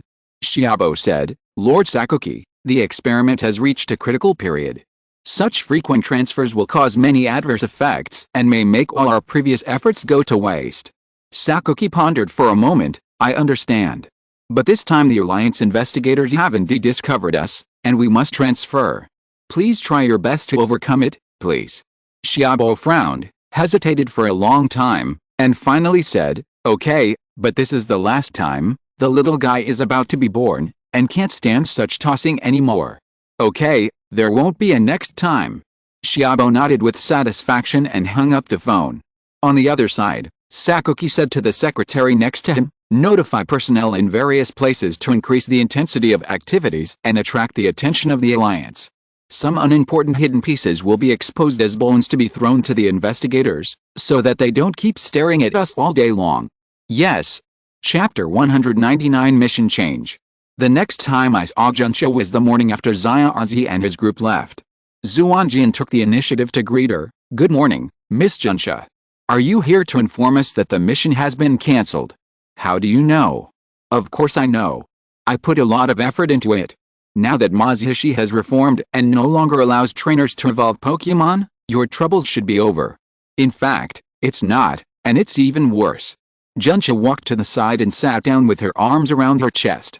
Her majestic peaks were slightly deformed under the pressure of her arms, and some whiteness was revealed from the already low neckline. Xuanjian immediately heard a sound of swallowing saliva. Ignoring Shoto who was standing by, Xuanjian asked, what did you say? Mazihishi no longer encourages trainers to evolve Pokémon, but instead begins to teach them skills. While teaching them skills, Mazihishi privately promotes Team Rocket to them and encourages them to join. He does this very secretly, and always chooses trainers who are from poor families or not very talented but extremely ambitious to promote to them. If we hadn't discovered that there have been a large number of people ordering clothes with the Team Rocket logo in clothing stores recently, we don't know when he would be exposed.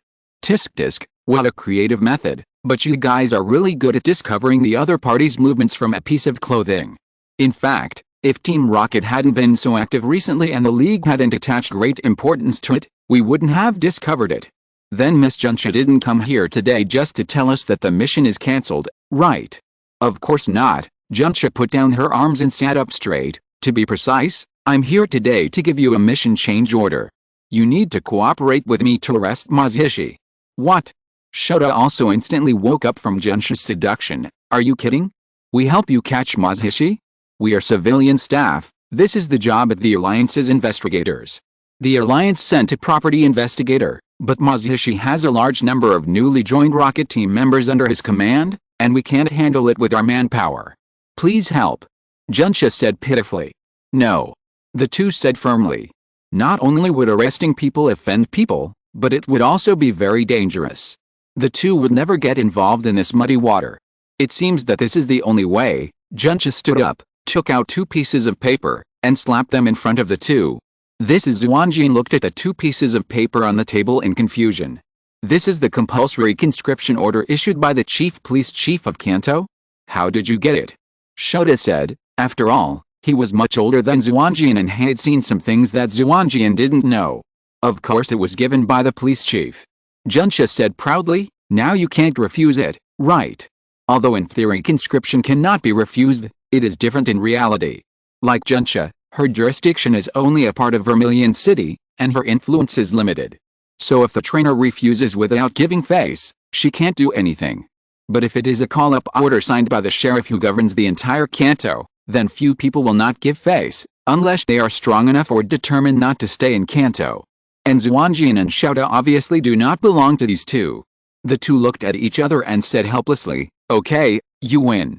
At Xuanjian's request, Xuanjian and Shota reluctantly accepted the task, but fortunately Xuanjian did not go too far, just let the two be responsible for catching the escaped people, instead of attacking head-on with them.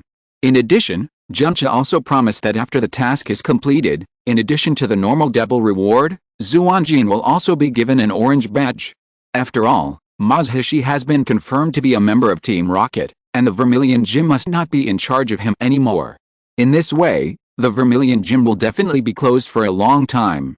In dealing with their own enemies, every organization will not slack off as long as it is not finished. Xuanjian has not finished introducing the situation to the two, and received an order saying that the mission has begun. So they could only make hasty arrangements for the two and let them rush to their mission locations. At the mission location, Shota, who was hiding in the tree, Asked Genma beside him with some uneasiness. Is it okay for us to do this? Genma looked at Zoroya, who was patrolling under the tree in the form of Junsa, and asked, what's wrong with it?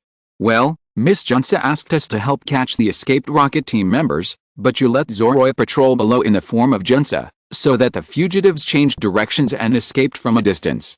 In this way, wouldn't we be equivalent to doing nothing? How could it be? Genma changed his posture to make himself lean more comfortably on the tree, and then said, Miss Junsa didn't say that we must catch the person. Isn't our current practice effectively preventing the bad guys from escaping from us? Isn't this enough?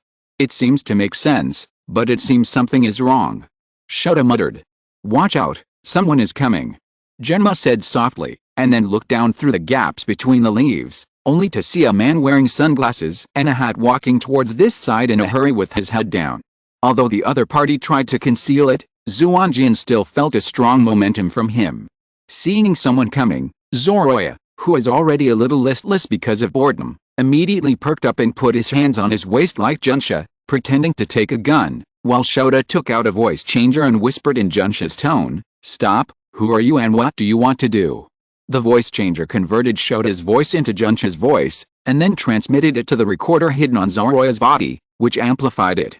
In this way, as long as Zoroya matches his lips, he can make the other party think it is talking. The other party obviously did not see through the trick of the crowd, and seemed to be frightened by Zoroya, and said cautiously, Miss Junsha, there was a riot among the civilians near me, and I was scared. I saw you here, so I came to ask for help. Shota thought for a while and said, Really? Okay, I will protect you, but in order to avoid unnecessary trouble, please give me your elves and weapons for safekeeping. Okay, the man nodded, obediently took off the elf ball from his waist and handed it to Zoroya. Seeing that the other party was so obedient, Shota and Zoroya were relieved. It seemed that the other party was not an enemy. However, Xuanjian narrowed his eyes. He always felt something was wrong. When the man was about to touch Zoroya, Xuanjian had a flash of inspiration in his mind and shouted loudly, No, Zoroya, get out of the way. Ha!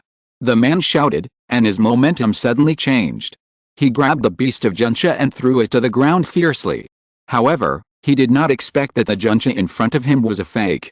After being caught by the opponent, she immediately lifted the illusion and broke free from the man's hand with a sudden change of her body. That was close. Xuanjian looked at the cracks on the ground and took a breath of cold air. That was the final blow that the man had prepared to make after knocking his opponent down, but he did not expect it to fail. Go down. Xuanjian said to Shota, and then jumped down from the tree. Zoroya quickly jumped onto Xuanjian's shoulder. It was scared enough just now. Xuanjian looked at the man in front of him. After giving up the disguise, the other party was full of momentum, and his muscles bulged all over his body. It was obvious that he was not a simple character. Sighing, Xuanjian said, It's really unlucky. I didn't expect that we were so low-key, and there was still such a big fish delivered to our door. Mr. Mazishi, it is really unwise for you to run away from here. Chapter 200, Battle against Mazishi. Mazishi saw that the other party had seen through his disguise, but he didn't care. He grinned and said, I didn't think so. I thought it was Junsha guarding here, but it turned out to be a gigolo and a child. Don't call me a gigolo. Shota said angrily. Don't underestimate us. Xuanjian paused and asked, I'm curious. Can I ask a question? There is obviously Junsha guarding here, why did you run away from here? Mazishi curled his lips and said, Too many people ran away from other places. Not only can you not run fast from there, but there must be a lot of people chasing you. Here, we just need to kill Junsha. It will be much faster from here.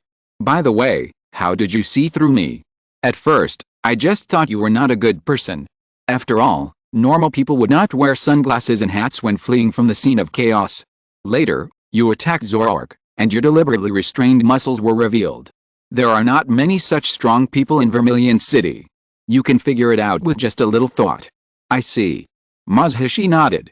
Okay, Mr. Mazishi, surrender. This way, no one will have to worry too much. That depends on whether you have the ability. Mazishi raised the Pokeball in his hand. Go ahead, Raikage. I thought I had no chance to compete with the famous Withered Leaf Gym leader, but I didn't expect to have this opportunity when I came out to perform a mission, and it's the Withered Leaf Gym leader who is going all out. It's an honor. As he said that, Xuanjian also took out a Pokeball from his waist. Go ahead, Electabuzz. Seeing that the two seemed to be going to duel, Shoto was also happy to be free, and quickly stepped aside and summoned Pippi to cover, while Xuanjian and Masashi had already started fighting. The two did not start a fight directly, but carefully tested each other's weight. Rail, Needle Bullet. Electabuzz, High Speed Star. Rail's fur quivered, and it shot out a series of golden needles that were charged. Electabuzz did not dare to neglect it, and quickly sent out a series of stars. The two collided in the air, and the fight was evenly matched. You can't beat me without showing some real skills, Xuanjian said. I'm afraid you can't catch it, Masashi said, waving his hand. Rail, 100,000 volts. When a Pokemon uses its own skills, it can move faster, consume less energy, and be more powerful, so some trainers will insist on using the Pokemon's own skills even if the attributes are unfavorable. Masashi is such a trainer, and what he needs to do at this time is to break the deadlock first and gain the upper hand, so using 100,000 volts is undoubtedly very suitable. The special attack racial value of the Thunder Spirit is very high, and this Thunder Spirit seems to be of a high level. Xuanjian will not foolishly compete with the opponent with 100,000 volts, but he also chose the electric skill, Electric Beast, Thunder Fist. The Thunder Spirit's electric current hit Electric Beast first. Although its attributes were weakened, Electric Beast still showed a painful look, but it quickly endured the pain brought by the electric shock after long training, raised its fist high, and smashed it at the Thunder Spirit. Unfortunately, this Thunder Spirit is not the fake Raichu in the gym. With a speed far exceeding that of Electric Beast, the Thunder Spirit easily avoided Electric Beast's attack. Seeing that the attack of Electabuzz failed, Masashi said proudly, "It seems that you are not that good." Thunder Spirit, another 100,000 volts. This time, Xuanjian did not dare to let Electabuzz attack again. The Thunder Spirit's dodge just now had already shown the huge speed difference between the two sides. With the speed of Electabuzz, it was difficult to hit the opponent, and it gave the opponent a chance to counterattack. Therefore, Xuanjian ordered, "Electabuzz, light wall." Electabuzz raised his hands, and a transparent light wall formed in front of it. Under the barrier of the light wall, the current passing through was greatly weakened and became much softer. Not only could it not cause any harm to Electabuzz, but it also allowed Electabuzz to replenish some of its physical consumption.